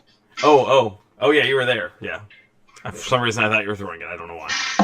But yeah. Normally you throw hand axes, but not cats. You still bury it into its shoulder and then yank it back out. It looks pretty hurt. Not on death's door yet, but it's got a nasty gash in it. Then he's going to claw again. Okay. 17? That hits. For 4 points of damage. All right, that is just enough. What? If you kill a creature and you want to describe how exactly you kill it, you're more than willing to do so. Otherwise, I will. It's up to you. I'm going to claw its eyeballs out. Okay. You see the cat just hop on the face of this wolf and start clawing its eyes. Axe, claw. And kills the first wolf. Yeah. I don't know why the internet keeps coming up. And then I'm going to take a 5-foot step and get my back away from the water. Ugh. Okay, you step over the wolf's corpse. Into range of the other one. Yep. And it is Vex's turn. Oh boy. I don't like any of this. God, I guess. Don't forget, Kristen, you have your pack tactics and all that stuff. So with people in front of it, you get advantage. Outside, it didn't matter because basically you had sunlight, but you had advantage, so it just made your rolls even out because advantage and disadvantage evened out. But now in here in the cave, it's you're out of the you're not out of the sunlight yet, but when you get into the cave, you will be out of the sunlight and just in torchlight and stuff, and it won't be quite so bad. Okay. And that would only would that count for any kind of attack? Like whether it was like a melee attack or a spell attack, or would it just be melee attacks? Doesn't matter. I think it's any attack. Any attack? Okay. So long as you have an ally that's within 5 feet of the target. Okay. So I nervously, let's see. Can I get to there, I guess? You gotta try your, Yep. And I'm going to do what I always try to do and don't seem to be very good at. Well, you get advantage on the roll. It is sort of blocked by the tabaxi in front of you, so it has a slightly higher AC. But when they're under half cover, they get +2 to their AC. If they're under 3/4 cover, they have +5 to their AC. It's basically half covered by the people in front of you. And you're trying to dodge and weave and like shoot. But you get advantage on the rolls, so you roll 2d20 and you take the better of the two. Okay, so I'm going to try to hit that one. And first roll, 17. You said this one?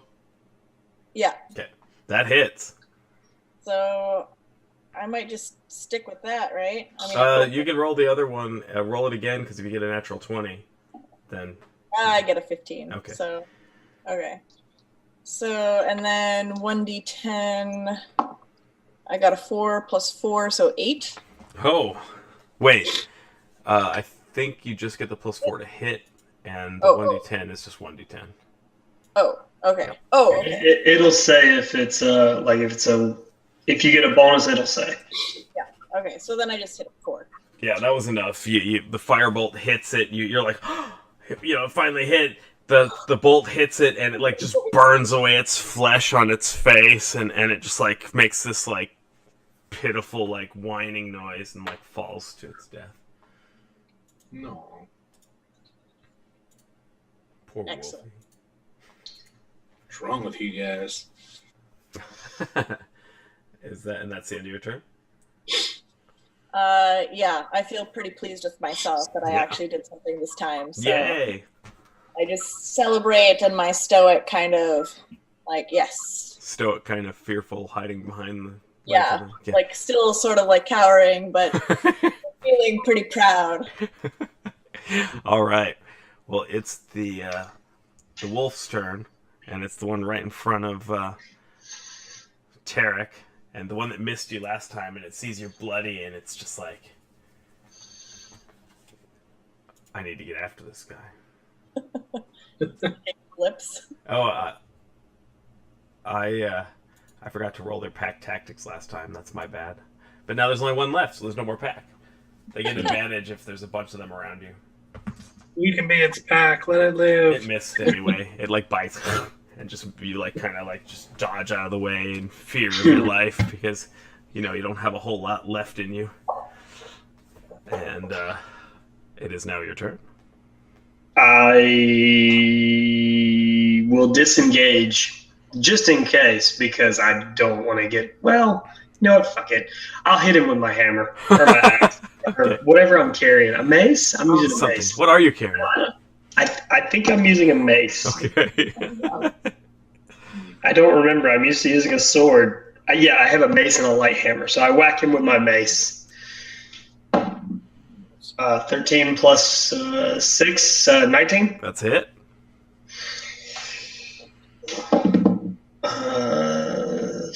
So seven more damage. Ooh, well that one hasn't been hurt yet, so that one you smash it. You smash it on its. It tries to like kind of get out of the way, and you end up smashing your axe or your hammer right into the back of it, like in its spine, and it's like it just makes this kind of sickening crunch. And it kind of like limps. It kind of like moves funny and limps a little bit, but then it just still looks very angry. Dude, Matt, too far, man. Yeah, These right. are goblins, these are wolves, man. You're the one beating the hell out of them. I'm just telling you what you're doing. Well then, as my last bit, I will move there to get out of everybody's way, but still stay in attack range. Alrighty. Well, Leanna, you're up. Oh, well, let's see what we can do. I'm gonna try to shoot again. Let's see what happens. It's just not happening. What'd you roll? Shoots to go home. It's 8. 8. Oh yeah, no, it misses. At least you didn't shoot me in the back this time. It's true. It's true. Oh, Hey, you did hit last time. You hit really well. Yeah, she almost hit max damage, I think. Yeah, I did actually. This is going to be like that episode of Parks and Recreations where he's just like, why don't you take me outside and shoot me in the head? Oh, you don't want to do that? Well, how about you just shoot me in the head? Alrighty, Kordek. You're up. All right. I'm gonna scream and charge in, and I feel terrible, but I'm gonna have to hit him with the club. Okay. You're gonna hit him with the club. A 12. 12? That's a miss. Total, I think, is Oh. 13. Oh, that just barely hits. All right. I'll do 3 damage. 3 damage. Alrighty. Did you roll a 5? What are you going to apply?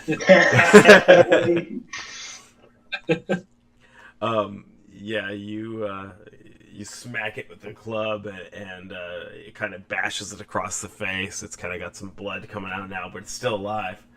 It's looking really, really rough, though. Flip it down. Oh. Leaf. Oh, is this thing still here? It is. Finish him. I'm going to attack it with claws. Alrighty.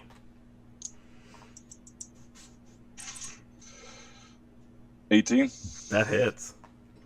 4 damage. Alright. How do you kill it? Just cut its jugular. Alright. He finishes it off. It falls to the ground instantly, just bleeding out on the floor. Cats rule. Dogs bleed. Wow. Sound really dark. I don't know.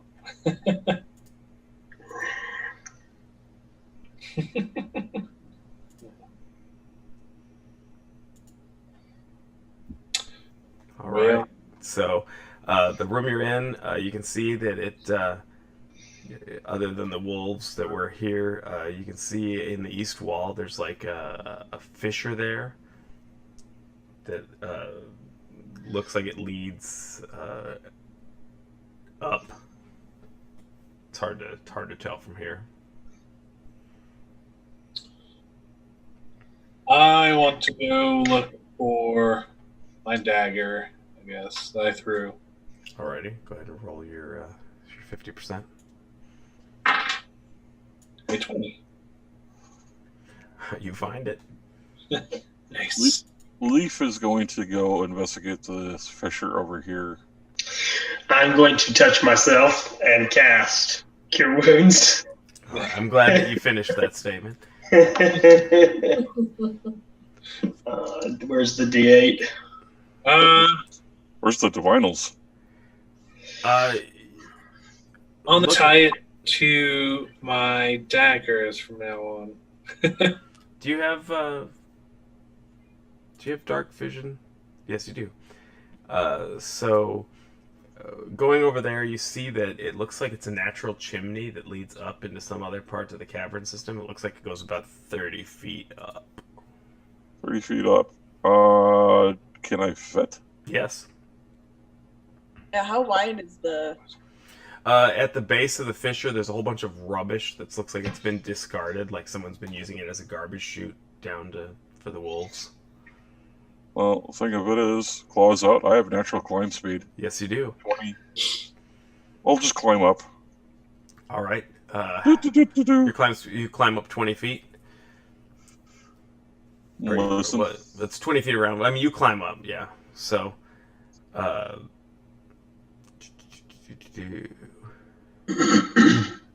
This is how we break the game. 2 maps at once. You can do it. you when you climb up into that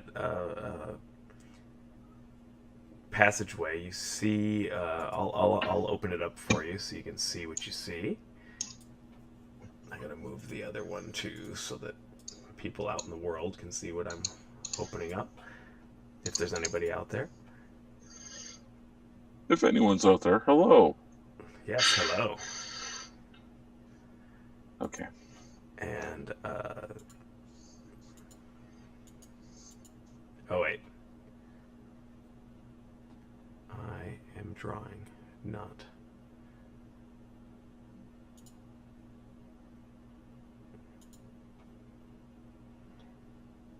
I need this one.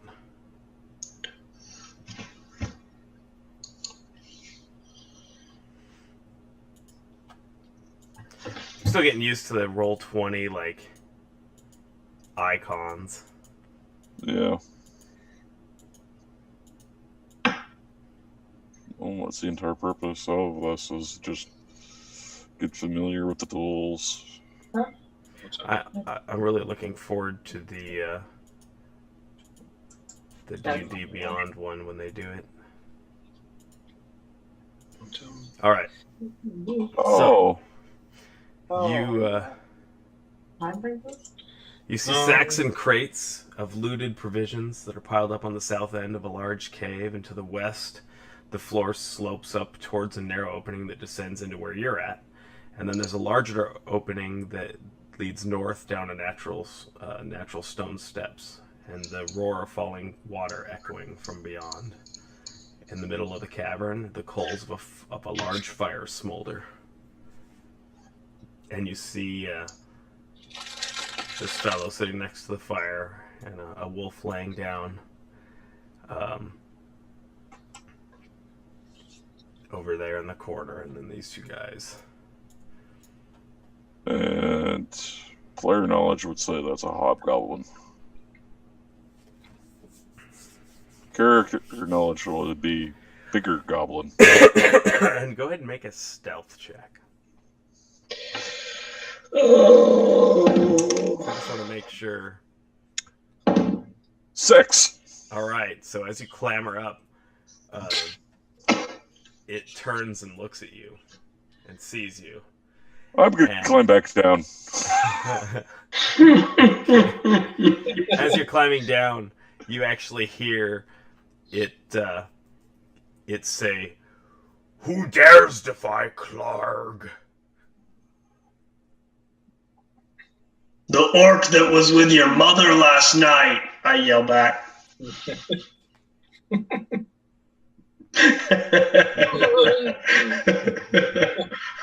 Terry, is that you? Sorry. Back away from Tarek. All right, so you climbed back down, right? Yep. Alrighty. Bye. This is why it's not very stealthy, is that there's claws scraping down a stone wall. Oh, just that noise, just thinking about it. Okay. Well. I'm gonna. We've got friends up hide again there. so you can't see what's going on. There's a bigger one up there. But there's a lot of stuff. Then I got it.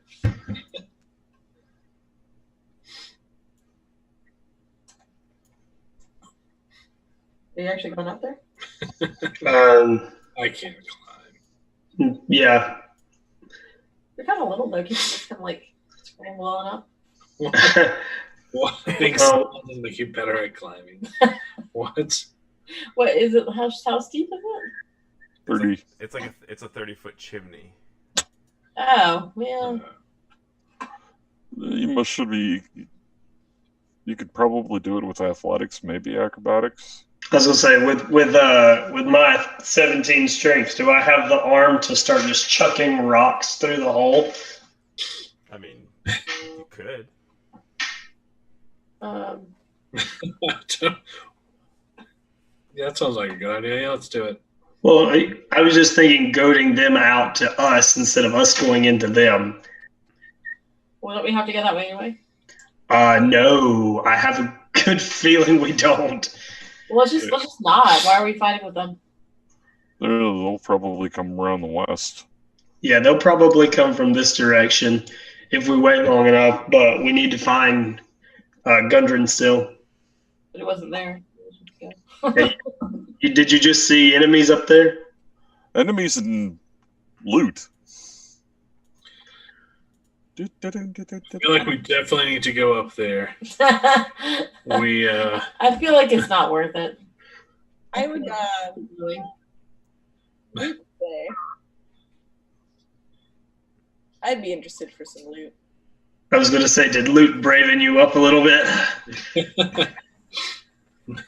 If there's somebody that I can hide behind, I would try to follow, maybe. We can try to reenact the double level pincher attack. Someone can come with me and I'll climb back up as soon as they scramble down to fight us. It might work. I'll go up. I got it. Okay, they don't seem to be coming down. I'll give you a boost. A 30-foot boost. Yeah, give me a 30-foot boost. I got it. I'll put my arms out and be like, all right, just run and jump and I'll throw you up. I don't think it's happening. Right. Fastball special. All right, we'll make an acrobatics check to see Me? to see if you can manage to pole vault off or to be like boosted off of his hands and get a little extra boost. What'd you roll? Okay. Does acrobatics or athletic? Acrobatics. Then a 2. Michael, I don't know what dice y'all are using, but you need to stop. I told you. Tarek throws you into the wall. And you take. You broke up. I think that's into the wall. You threw me into the wall? You threw you into the wall, and you end up taking like 1 point of bludgeoning damage just from hitting the wall. Like, whack! Better than getting shot in the back. All right. I didn't roll a 1 to clarify. Listen, if you guys are playing, I have to go to bed. But my character could just be a lookout if you want to keep on this path of weirdness, because her arm's in no shape to climb, and she's just going to chill down here. Have a rest. She's gonna like stay back behind. I'm gonna have a rest. Does that heal me? Can I heal? Eventually it would, but if they're like gonna be going through with this combat, then it wouldn't be enough time. It takes an hour to have a short rest. Oh. So for right now, it wouldn't. Essentially, you'd just be kind of back behind and shooting arrows from afar. Well, yeah, that hasn't been working out for me, but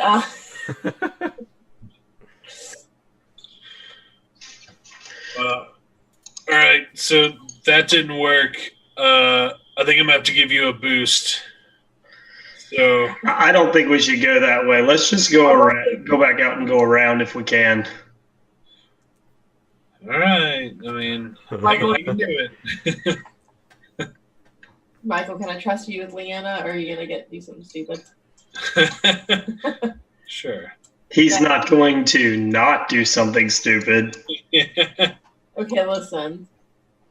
Make no guarantees. don't get me killed, please. And You'll survive. oh god, I don't want to.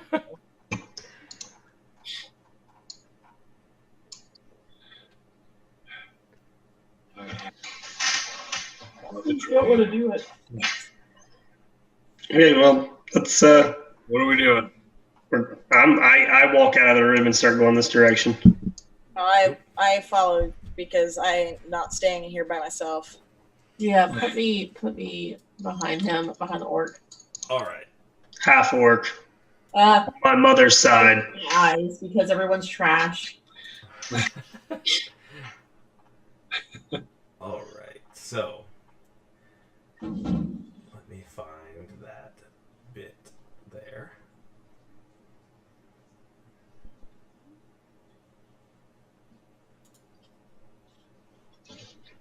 So you actually hear as you're heading up that passageway, you all of a sudden you hear this mighty roar. Dragon? As a huge Please surge God, no. of rushing water seems to be pouring down from above. And you look forward in the cave and you just see this wall of water coming at you. Oh shit. I'm gonna jump over here. Everyone has to make a dexterity saving throw. Yay! Notice I didn't move into the. Oh, it's right. I'm still just sticking by the chimney. Dexterity, Yes. you said? Yes. That's an 11. All right. You actually do manage to run out of the way and get. Where's my character again?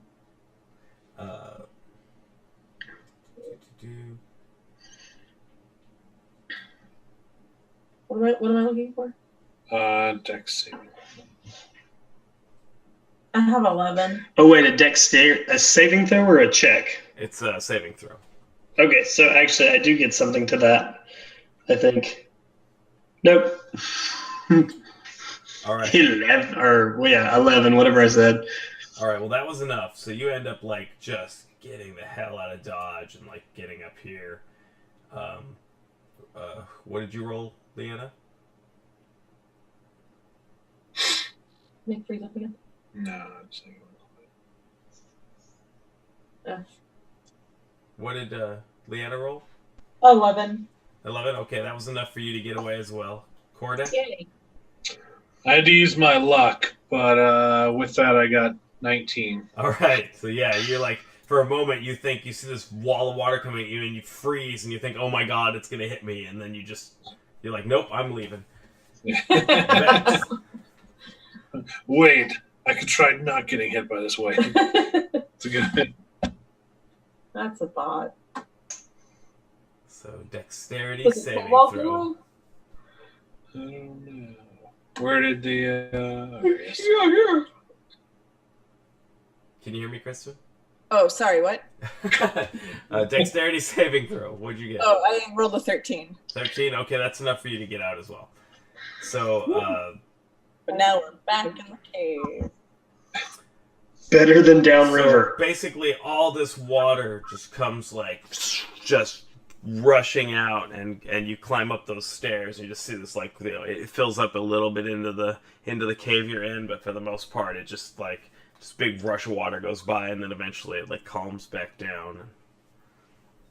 Is the outside flooded, or does it? It went by. They basically something. It came from up in this area, and They just had a washed dam down. set up, Hmm. more than likely, and they let it go, released it. Yeah, it's totally normal, guys. We should probably keep going. Well, if that's going to keep happening, maybe we should go through the side passage then over here. It'll be harder, but it'll, if they've got a gate here, it can probably only flood one direction. It probably can't flood back into the cave, so.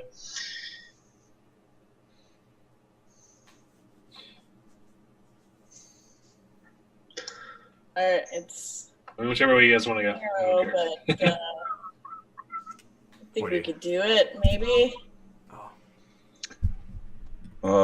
Vec, how much do you weigh? Rude. Like. Did you say rude? pounds. Yeah.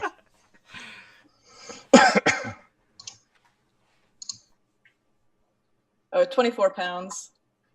Like a cat. I'm little. Get into my backpack. I'll climb us up both up. Yeah. I think my 1-year-old is heavier than you. Pretty much the weight of my cat. All right, so you guys all gonna. You got an obese cat. It's pretty big. What'd you say, Matt? Are you guys all gonna start trying to climb up the chimney? If you guys want, I can climb up and pull everyone up on the rope. Yeah, that sounds like a great idea. Yeah. Well, I'm Alright. coming up on the. Please don't kill me, leave. and Leaf's just gonna climb right up. If you can, just disable the video on yours and then leave it connected to the meeting. Otherwise, it'll like mess with all the videos. Okay. I think it's Yeah. That good? That'll Yep. do it. Okay. Well, good night. Hey, Don't let Michael do anything weird to me. Too late. I thought he already did. What? What? That's a good It's getting weird. Bye. This is far too I don't know how to say goodbye to people. You would fit well in Minnesota. I don't like the cold. I would not. Oh, come on. It snowed Wednesday. It's great. But then it melted by like 11, so or like 4 p.m. rather. It was like Yeah, but it snows so much up there that like I would walk out in it and it would like be up to my eyebrows because I'm so little. No, that's the Upper Peninsula of Michigan. It's only like 4 feet of snow total. Okay, so it would be up to my nipples then. nice and brisk. Right. Yeah. Matt was 30-something degrees down here. I'm like, God, it's freezing. Matt's like, it's just brisk. Put on a jacket. Yeah, Just need the proper attire and then you're fine. pretty much. Yeah, my first winter back after 13 years, and one of the nights it was 32 degrees below zero. Nope. Cam just died hearing that. You put a wall and like you just breathe on yourself, and that's how you stay warm. Yeah, I was comparing it with a friend of mine in LA, and there was like What if your breath a freezes? 96-degree temperature difference. God, fuck that. Anyway. That can happen in just one day in Minnesota, though. There have been Yeah. 100-degree temperature differences within a day. Wind will switch, especially on the prairie. Yes. Okay. So I guess I'll go up this way and just start climbing up. You said Alt? Yeah. Do you hold Alt? Yes.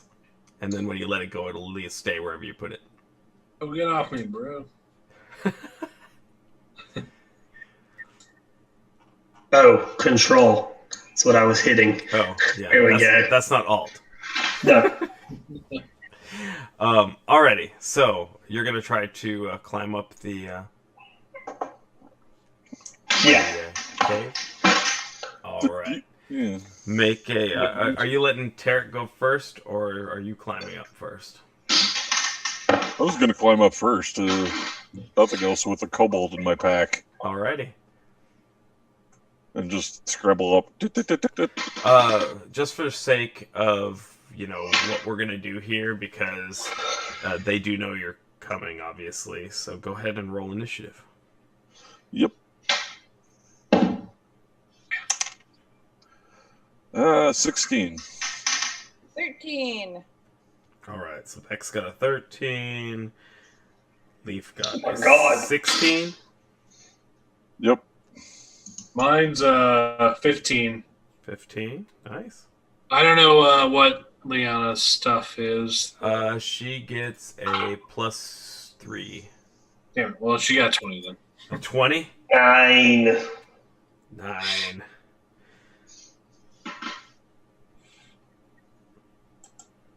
Alrighty. Well, that would put Leanna at the top there. Well, she's not gonna leave. So she's just gonna hold her action. So. Well, you can't hold movement, so are you just gonna hold an attack in case something gets? Sure. Why In not? case something comes into range or whatnot. All right. Yeah. Hold an attack with the bow. Sure. Yeah. Okay. Leaf. I'm going to climb up 20 feet. Alrighty. You get 2/3 of the way up. Tumlin. Sorry. Kordek. I don't have it in my app differently for some reason. It's weird. It's weird. I don't know what that's about. Go ahead and make an athletics check to start climbing. You should be able to do this. You're super strong. Yeah. Does a 9 do it? You can't seem to find a place. You're like, oh man, that ledge is just a little too tall. I can't quite reach it to get a handhold. So you don't really get a chance to move. Yeah, I think my hand grip is too tight. It's breaking up all the rocks. Your hands are too mighty to fit on the places required. Yeah. So I suppose I should move Leaf and Vex. So you guys are kind of like, hold on, let me do. I will reveal some of this so you can see where I just put you. We've crawled off into the void. You've crawled into the darkness. nothing to be worried about. It's fine. It's fine. That's perfectly fine. Everything is fine. Nobody's gonna die. All No, right. All right, and it's Vex's turn. So you're about 20 feet on the wall, up on the cat's back. Hold a spell. Hold a spell. Yeah. So I think that's probably what I'm going to do is because I'm just attached to Leaf right now. I'm just gonna hold a spell until we can actually see something. Because I'm assuming right now we can't see anything, right? No, not yet. Yeah. So, yeah. Which spell? I'm gonna hold my firebolt. Okay. I don't start anybody on fire that is not an enemy. Okie dokie. You're going to light anybody on fire that's not an enemy? Or wait, no. don't light. Only Fried cat falls down the chimney.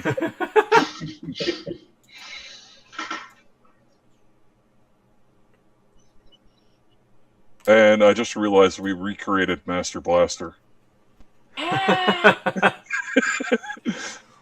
Except the person riding on your shoulders isn't very smart. Yeah. I was thinking praying from the Ninja Turtles. All right. Well, it is Tarek's turn. I will climb. You're gonna try to climb up. You've moved past Kordek and try to climb. Go ahead and make a strength check. Strength? Yeah. That's a 21. All right. You are able to move half speed. So you get up about 15 feet, just beneath Leaf and Vax, which makes sense because you're not going to be able to go past them. Yeah. And then,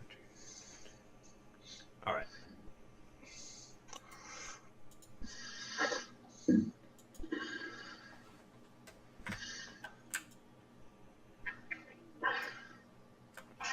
Okay. And it's back to Liana. Oh, that's me. Yeah.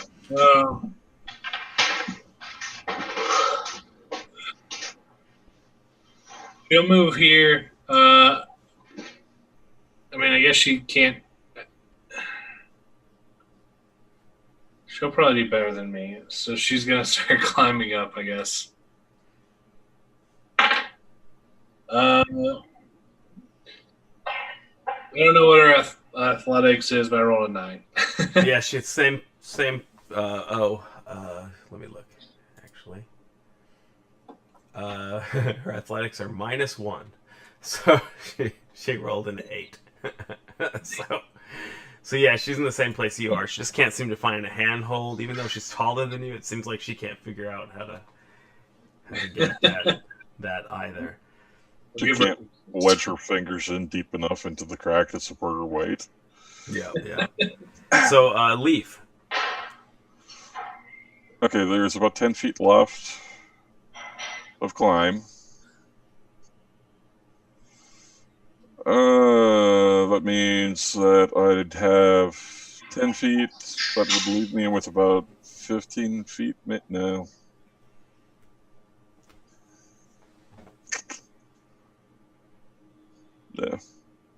Yeah. Climb up the remainder. Alrighty. Let me. As you climb up, you probably suspect. Come on, there we go.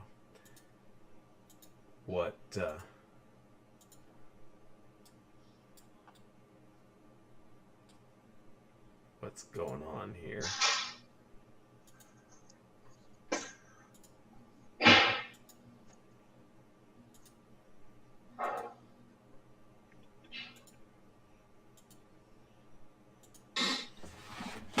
Basically, as you climb up, they were like waiting on you, and there's 2 of you there. So basically, I'm going to just kind of roll percentile to see who they hit, or just a d6.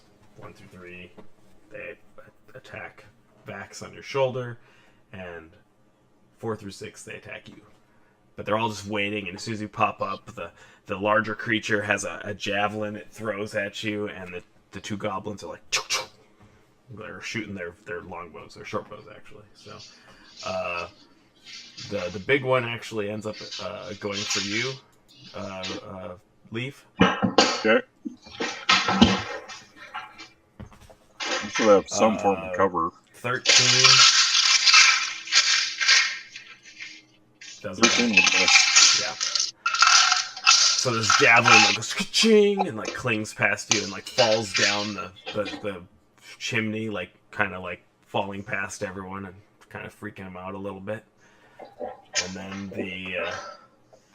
the goblin to the north attacks Vax, and I'm pretty sure hits with a 23.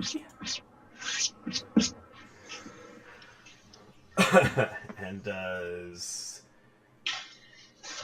5 points of piercing damage. Oh, no. Vax, no! To you. So you're on his shoulder, and all of a sudden this arrow like hits you like in the collarbone. You have this arrow sticking in your collar. And then the other one's attacking the cat as well. Cocked dice. 18. That hits. You are basically... what's your AC if you added 2 more to it? 17. Alright, so it still hits. So it does 5 points of piercing damage as well. Okay. Ow. So the both of us have like arrows in our shoulders. Yep. I think you still have some more movement. They pretty much did that as soon as you popped up. So you might still be able to like. I do like. You were also holding a firebolt from last turn, so you can decide to choose. You can. I mean, you were just holding it until you got up into sight. So. I'm just going to move up to that spot there. Okay. And do a full attack against the goblin in front of me. So are you still on his shoulders, or do you hop off once you? Once we get up, I hop off. Well, I guess you can't really until it's your turn. So you're still You're still on his shoulder. But I will let you shoot that firebolt at the same time that he attacks. Okay. Or as he's running up, actually, since you were just waiting to see someone. So who are you going to shoot the firebolt at? I'm aiming at the same person he is. Okay. Yeah, because she would get advantage. Yep, all right. Well, if she shot when you were moving up, she would have had a straight roll, and if she gets up to him and you're within 5 feet, she's also within 5 feet, and that gives her disadvantage and advantage, so it would equal out to a straight roll anyway. Okay, yeah. Because she's shooting with a range. So go ahead and roll your attack, Leaf. I mean, you can do it either way. Do you want to shoot as you're walking up, or wait until he attacks?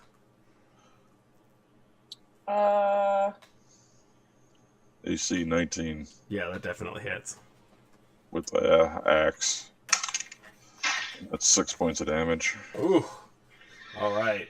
I mean, you carve a good slash through its chest. It, like, screams out in pain at you, and it's just not looking well. Bonus attack.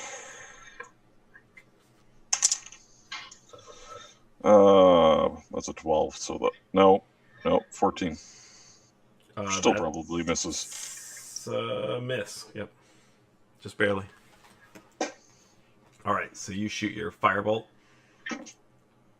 Oh, God. Rolled an 8. Plus 4.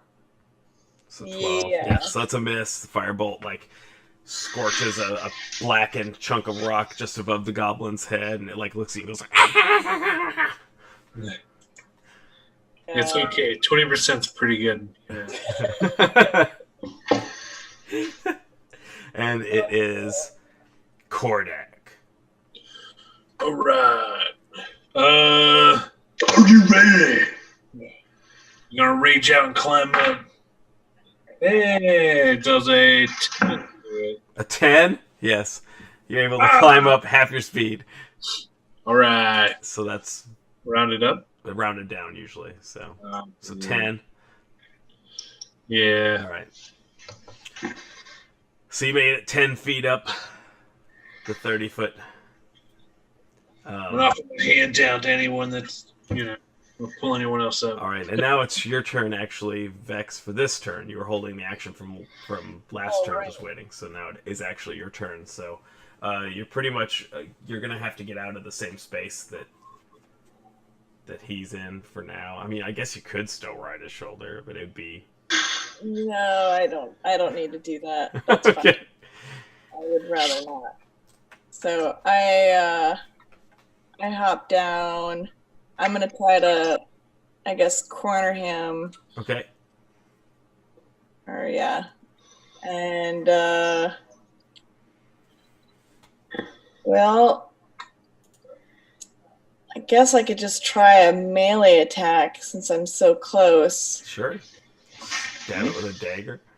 Yeah. So You I'm could gonna actually, by the way, with a dagger, you could actually pull out both daggers and stab it with one dagger, and then as a bonus action, stab it with the second dagger. Yeah, I think that's what I'm gonna do. So first one, oh god, I rolled a 9 or a 5, and then +4 or no, Plus 5 on oh, the dagger. plus 5, yeah, so. a 10. So no, that's a miss. Yeah, but she also has advantage. Oh yes, you do. Oh, right. Yeah, because you're not doing a ranged weapon. Sorry, thank you. So go ahead and roll again.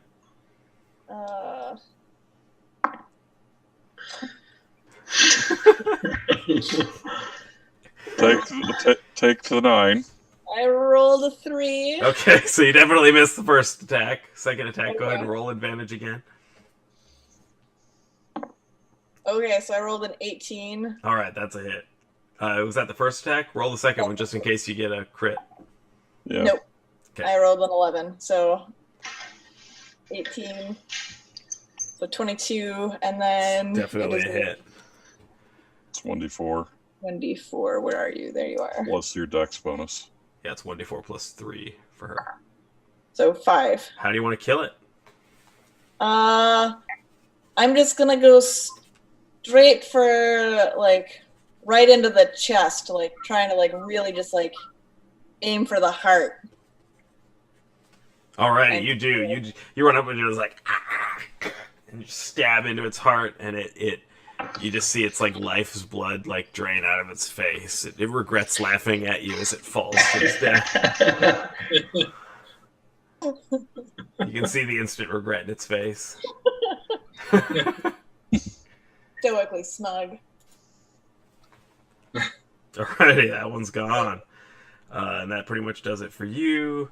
It's now the goblin's turn, which there's still one left.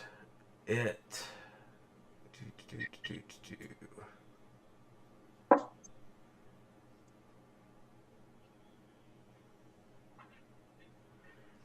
comes over here so it can see you and runs up and attacks with its scimitar behind your back. Oh. I'm pretty sure it missed with a 13. I rolled a lot of 13s today. So Leaf sort of just sidesteps out of the way. All right, it's Tarek's turn. Am I at the top of this part here? You haven't quite. You made it up by 15 feet the first time? Yeah. Yep. So go ahead and roll a strength or an athletics check again. God, you know me in math.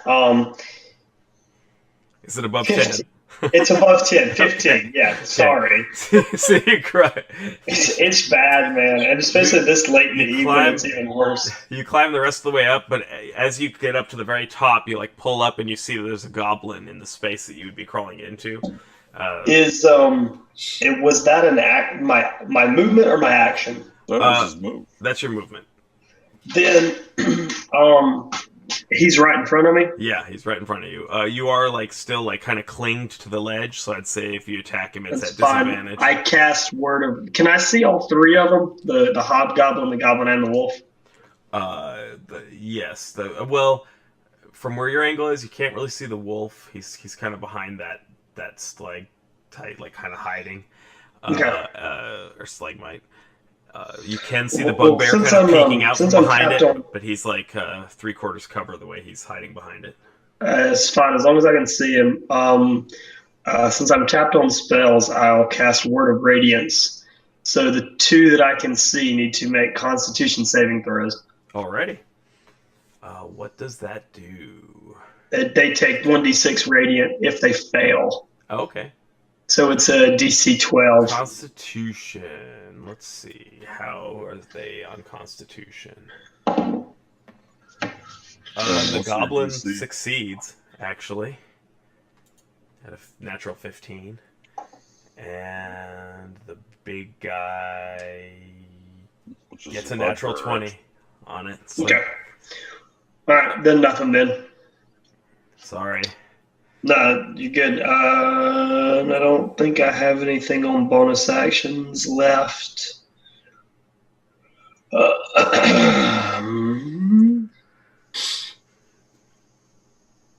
Nope. I'm tapped, so that's it for me. All right. Well, the big guy kind of tries to lean around the.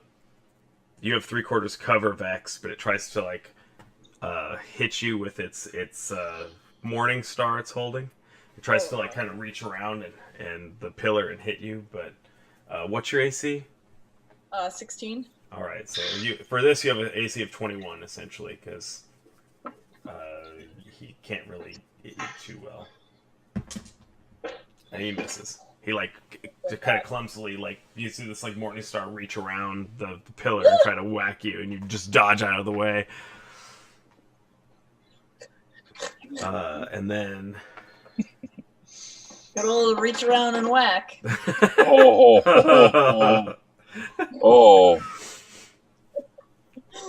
Yee.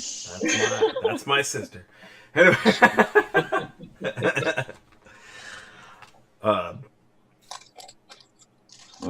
Yeah. All right, it's Liana's turn. Okay. So you're gonna try and climb up to 17. All right, yeah. So she's able to climb up half her speed, but I think you're only 10 feet up. So she basically gets kind of like 5 feet up and is stuck behind you. Yeah, but he's a halfling. She could just crawl past him. Yeah, she's gonna cross over me. I guess it would be considered difficult terrain though, so that would be a 10-foot, so 5, 15. Yeah, she wouldn't be able to make it. Well, I guess yeah, she'd make it right past you, just barely past you. So she's like Fair. sure, basically she's like almost sitting on your head. Okay. And then it's Leaf's turn. All right, so there's this goblin to south of me. Right behind you, yeah. Well, give him a whack. Alrighty.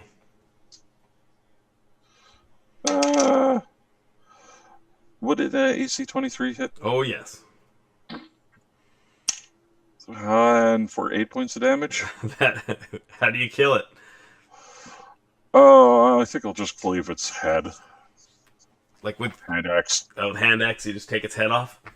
Yep. All right, its head like falls and separates itself from its body, and it just kind of plumps with like a wet thud on the floor. I like this cat person. Yeah, he's kicking butt. You still have some movement if you want to use it.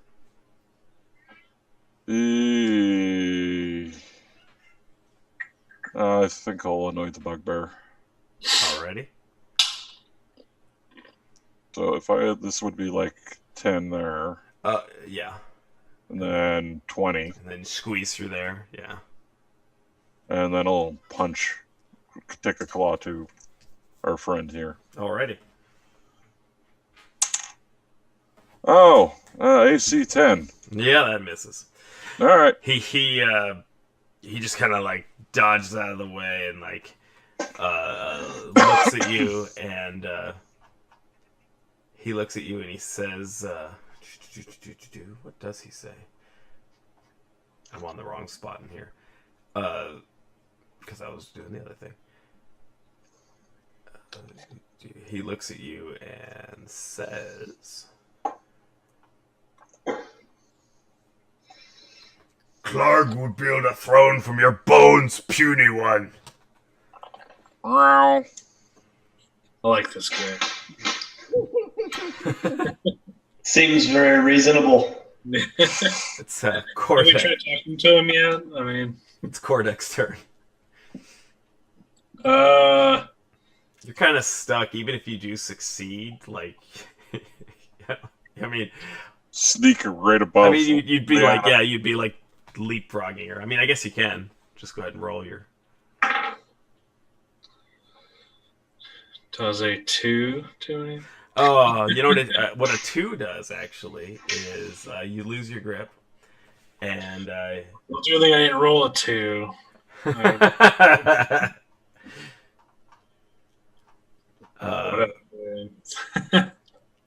Yeah, you lose your grip, and you were how many feet up? 10. Yeah, that's right. You didn't get very far, but you took 6 points of bludgeoning damage. For what? You fell. No, I didn't. Wait, what did you say you rolled? 2. Yeah, you fell. I guess I'll cover the rear. I think I heard something down here. He's a landing map. Yeah. All right, now it's Vex's turn. Okay. You have advantage. Huh? You have advantage if you attack the big guy. Yeah, I might do that. I might kind of go around near Leaf here. Alrighty. And I'm gonna, since I can't seem to hit anything worth shit with my firebolt, gonna go in with my melee attack again. Alrighty. And so and I'm gonna try to do both daggers. So, dagger Right. 1. Ooh, I rolled a 20! Oh, you did? Yeah! Nice. Yay! I rolled something good for once. You basically you climb up this bugbear and you stab him right in the head with your dagger. Go ahead and you do double damage. So go ahead and roll your damage, and then just double the die you roll.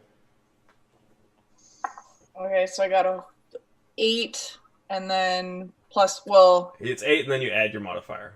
So okay, so 13. 13 points of damage. Ooh, yeah, that hurt.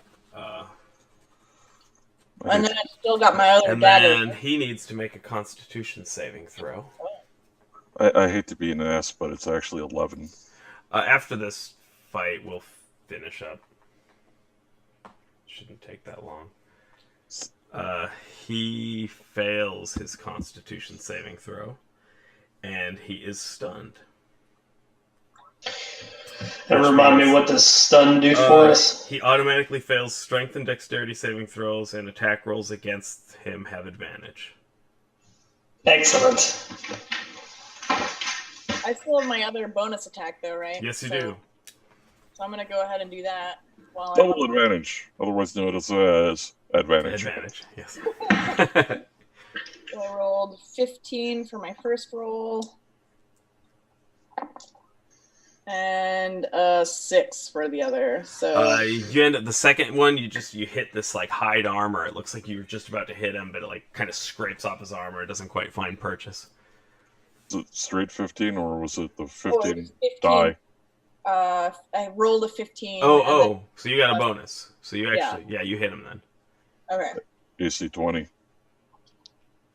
And then it hits for. The offhand attack just does the 1d4. It doesn't get the bonus because you don't have the dual wielding. So. Well, I rolled a 1. Okay.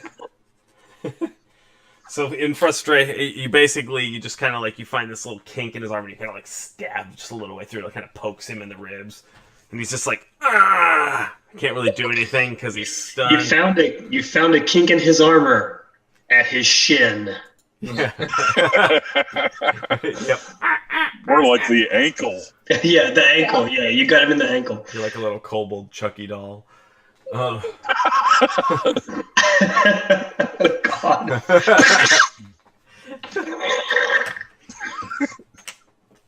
You could say this fight was child's play.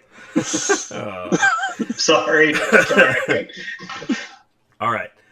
Now it's Tarek's turn. I jump down, landing on the body of the dead thing. You jump down and land on Kordek? No. That was the dead thing right there. No, you didn't jump down. You moved forward. You're crawling up, so you probably. Oh, right. This is up. Yeah. And then I'll move here to here. All right. As you moved.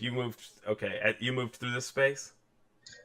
I moved there to there. All right. As you move through that space, the wolf gets an attack of opportunity on you. I'm still in its range, though, am I not? Oh, never mind. You're still in its range, yeah. I'm on a diagonal. Yep, you're good. But I'm going to attack the big guy. The bugbear. Get it. You get advantage. Okay. Because he's stunned. Oh, that's good, because that was a 3. And that was a natural 20. Oh, jeez. You end up... He's stunned. He's just standing there, and you just smash him in the leg, super hard. Go ahead and roll do your double damage. And say, when you score a critical hit, roll one of the dice an additional time and add it to the extra attack. So roll both dice and double it. Okay. 5, 3 is 8, 16 plus 3, I think. He did. Yay! Yay! If he hadn't been dead, his movement would have been reduced by 20 feet as you crushed the bone in his leg. Nice. So I take out the knee and then just this bone just crushes and he just falls to the ground and he's toast. And I think I don't have any other bonus actions at the moment, so I'll just turn and face the wolf like. You're next. Alrighty.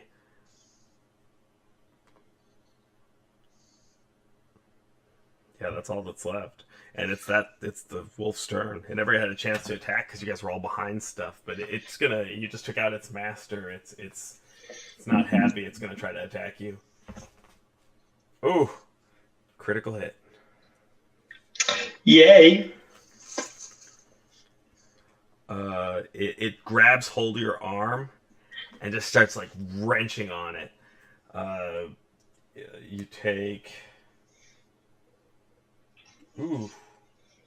10 points of piercing damage. And I go down. You're unconscious? I only had 9 hit points. Alrighty.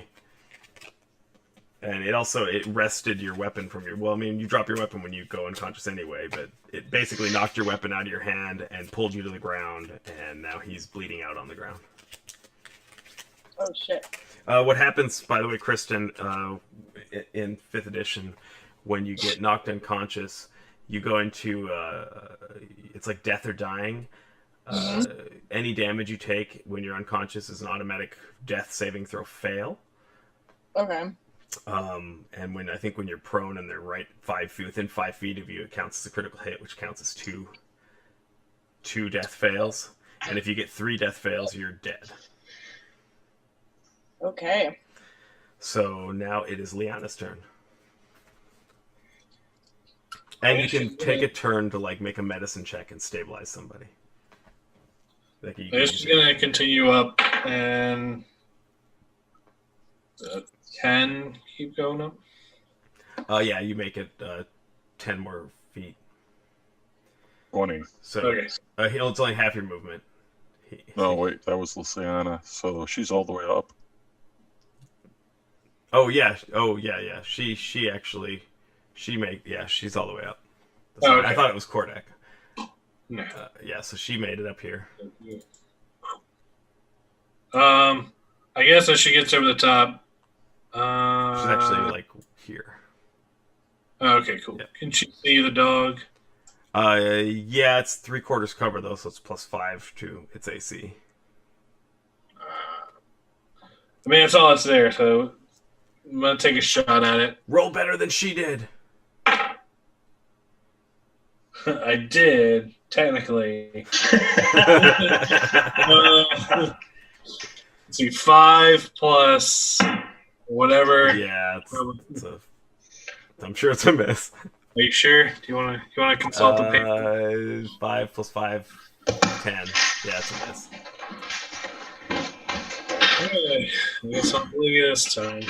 Alrighty, Leaf. Leaf is going to move down to here, facing it, and hand axe claw. Alrighty. Leaf's killing everything. Natural 20 Nice. Ow. with the hand axe. Alrighty. I think I just put that one back on top of it by accident, so I'm gonna pull a different one. So it's the same card. You actually hit it in one of its legs, and you do maximum damage. Maximum damage in that case would be 15. Alrighty. It dies. Not maximum. When it's maximum damage, it's with these cards, it's actually maximum what you would roll instead of double damage. So it would be 9. Okay. It's like just a little bit of like... Their flavor. Yeah. I mean, sometimes you end up doing more damage with maximum than you would with the double anyway. That takes... that does a lot of damage to it, and it doesn't have an item to drop, so it just kind of like goes as you like. It's like kind of like holding its arm up, like its leg up like this. You heard it. So is it prone? No, it's gonna be a little slower. Well, second attack. Okay. AC 18. That hits. And that's another 5 more. Alrighty, that's enough to finish it off. Cat holding about a wolf heart. You just yank its heart out. Yep. Alrighty, yeah, it's dead. Kalima. Kalima. Oh. All right, well, it's Kordek's turn. I'm not going back out there. No, okay. Vex. So you're just waiting to find out what happens. Guard down here. Yeah. Everything. You can try to. Everything's dead, but if you wanted to, you could try to make a medicine check to stabilize Tarek. Yeah. Oh God. Well, that would be. I would not be the person to do that, but I will try. What do Okay. I roll for that? That's D20 plus your wisdom. Yeah, so it's -1. So I rolled 15 minus 1, so 14. That's enough. Oh, So I believe it's a DC, just a DC 10 to stabilize someone, or 12. wow. Call it whatever. Yeah, she stabilizes you. If combat's over, I'm gonna lower down a 50-foot hempen rope and tie it off to one of the stalactites. All right. So you see a rope get lowered down. So now you basically have no problems getting up. Me? Yeah. I didn't have any problems before, but Yeah. You just. I just taking your know. time. Just making it easier for you. I was just You have to save up your strength so that you can bash to the dead corpse. covering the rear. That's Just right. fine. That's right. Yeah. I understand this. Yeah, I believe you. it's a, common strategy. It's, Ow. I do the same thing. yeah. We have Adam watching us for a little bit. I think I don't know if he's still watching, but I think my buddy Justin was watching for a few minutes. Was he Vorticai? Yeah. Oh. Nice. I wonder if he enjoyed it.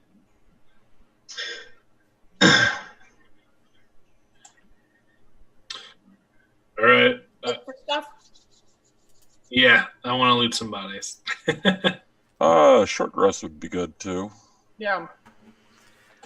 Alrighty, are you guys I'm going? still technically unconscious, right?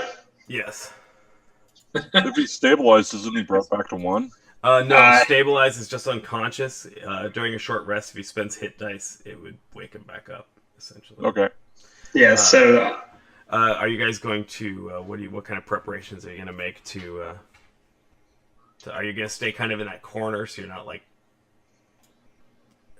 exposed over here or something? Oh, I would definitely want to stay in like a corner somewhere. I think like this corner would probably be good. Yep. Be down for that. You Kind can of have some of the leading the boxes witness over a here. little bit, but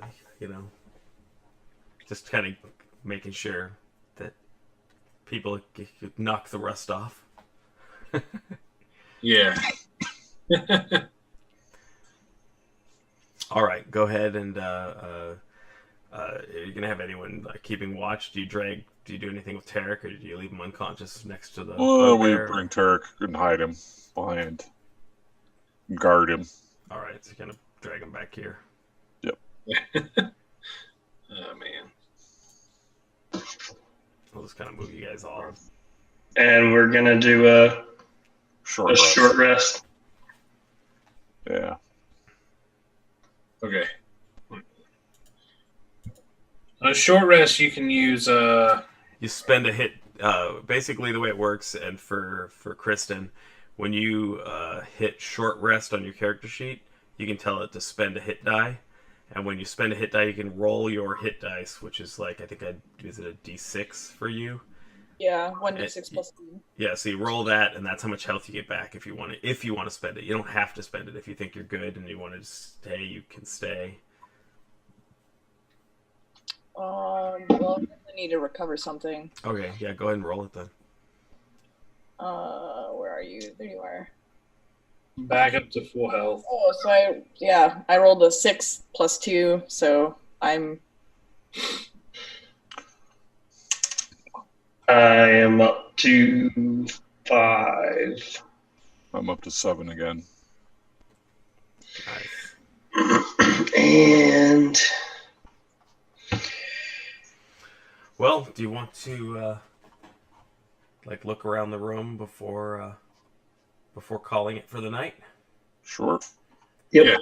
Perception and investigation checks all around.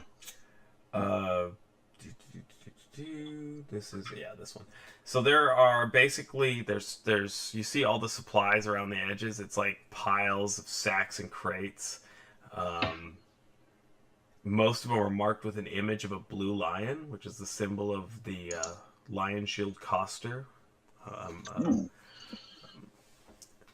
Some of you may have heard of it as a merchant company with a warehouse and trading post in Phandelver. So you know that these are like supplies that were stolen and brought up here from like other ambushes.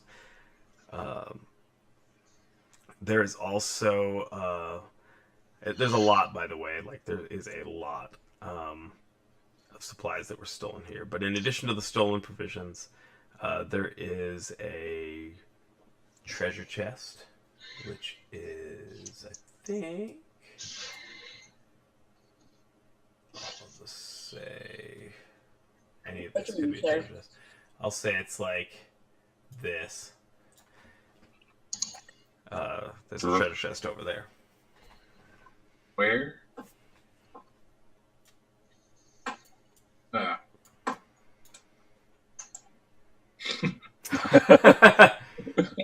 Shoot! Very good.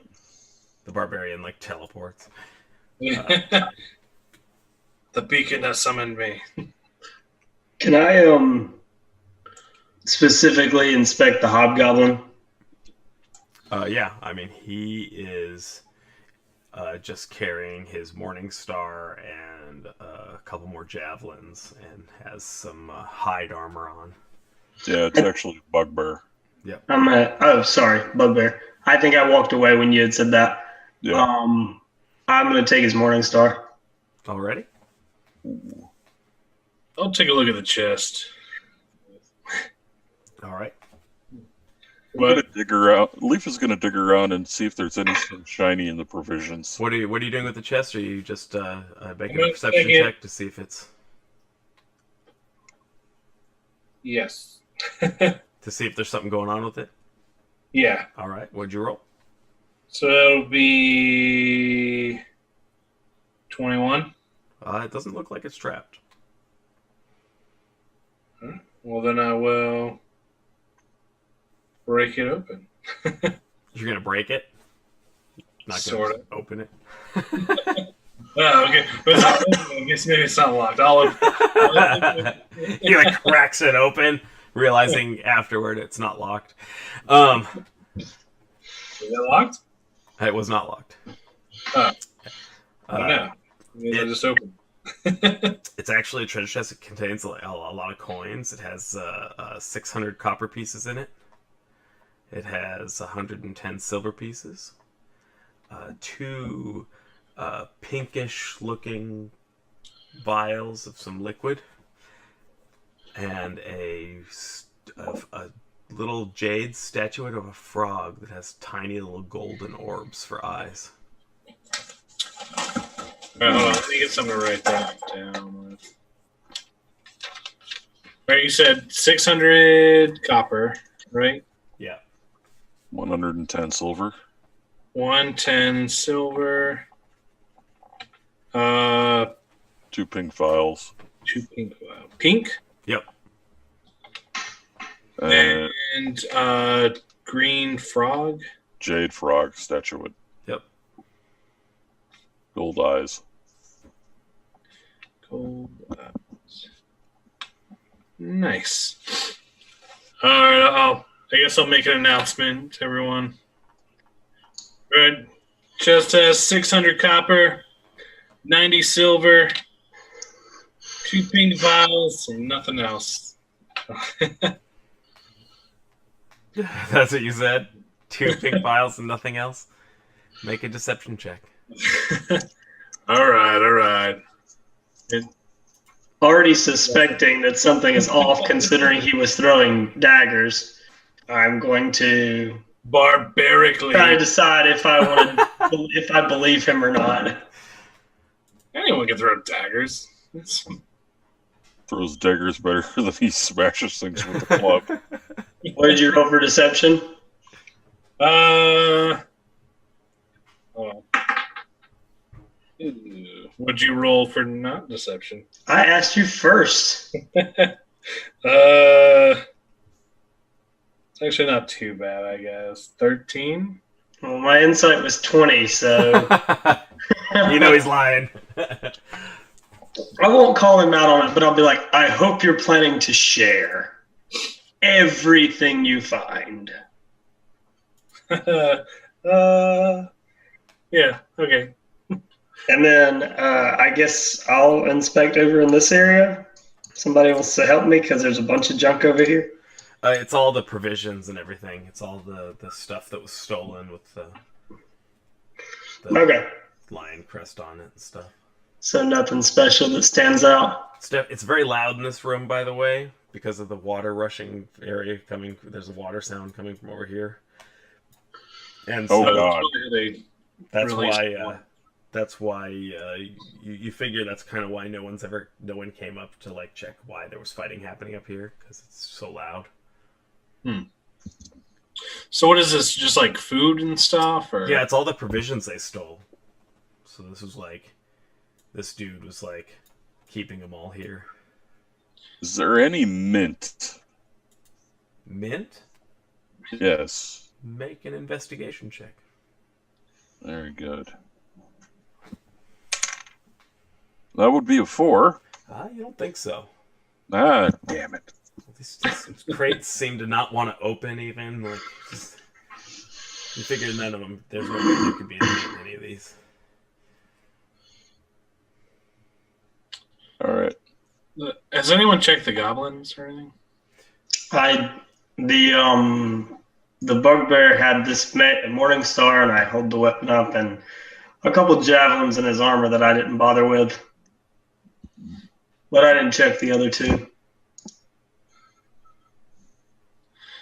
I guess Liana will check this one. Alrighty, as far as she can tell, he just has his gear that he had on him, the scimitar and the short bow and leather armor. All right. As Kordak, I guess I'm gonna take their arrows. Okay. Unless anyone else wants some. I'd say between the two, you probably get about 15 or so arrows left.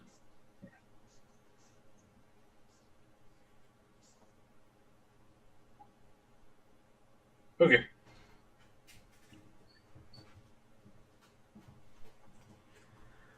Well, I guess at that point, we'll probably call it a night. It's getting late. We didn't even take really a break at all. We just kept going like beasts. For anyone that was watching this and in the future may watch this, I hope that you had fun watching us kind of get our feet wet and get into this and figure things out. Other than that, I hope I'm going to continue chatting with you guys after I say goodbye to them, by the way. So, but anyway, I hope everyone out there in the world has a good night, and we'll see you in 2 weeks. All right, everyone want to say goodbye? Bye. Bye.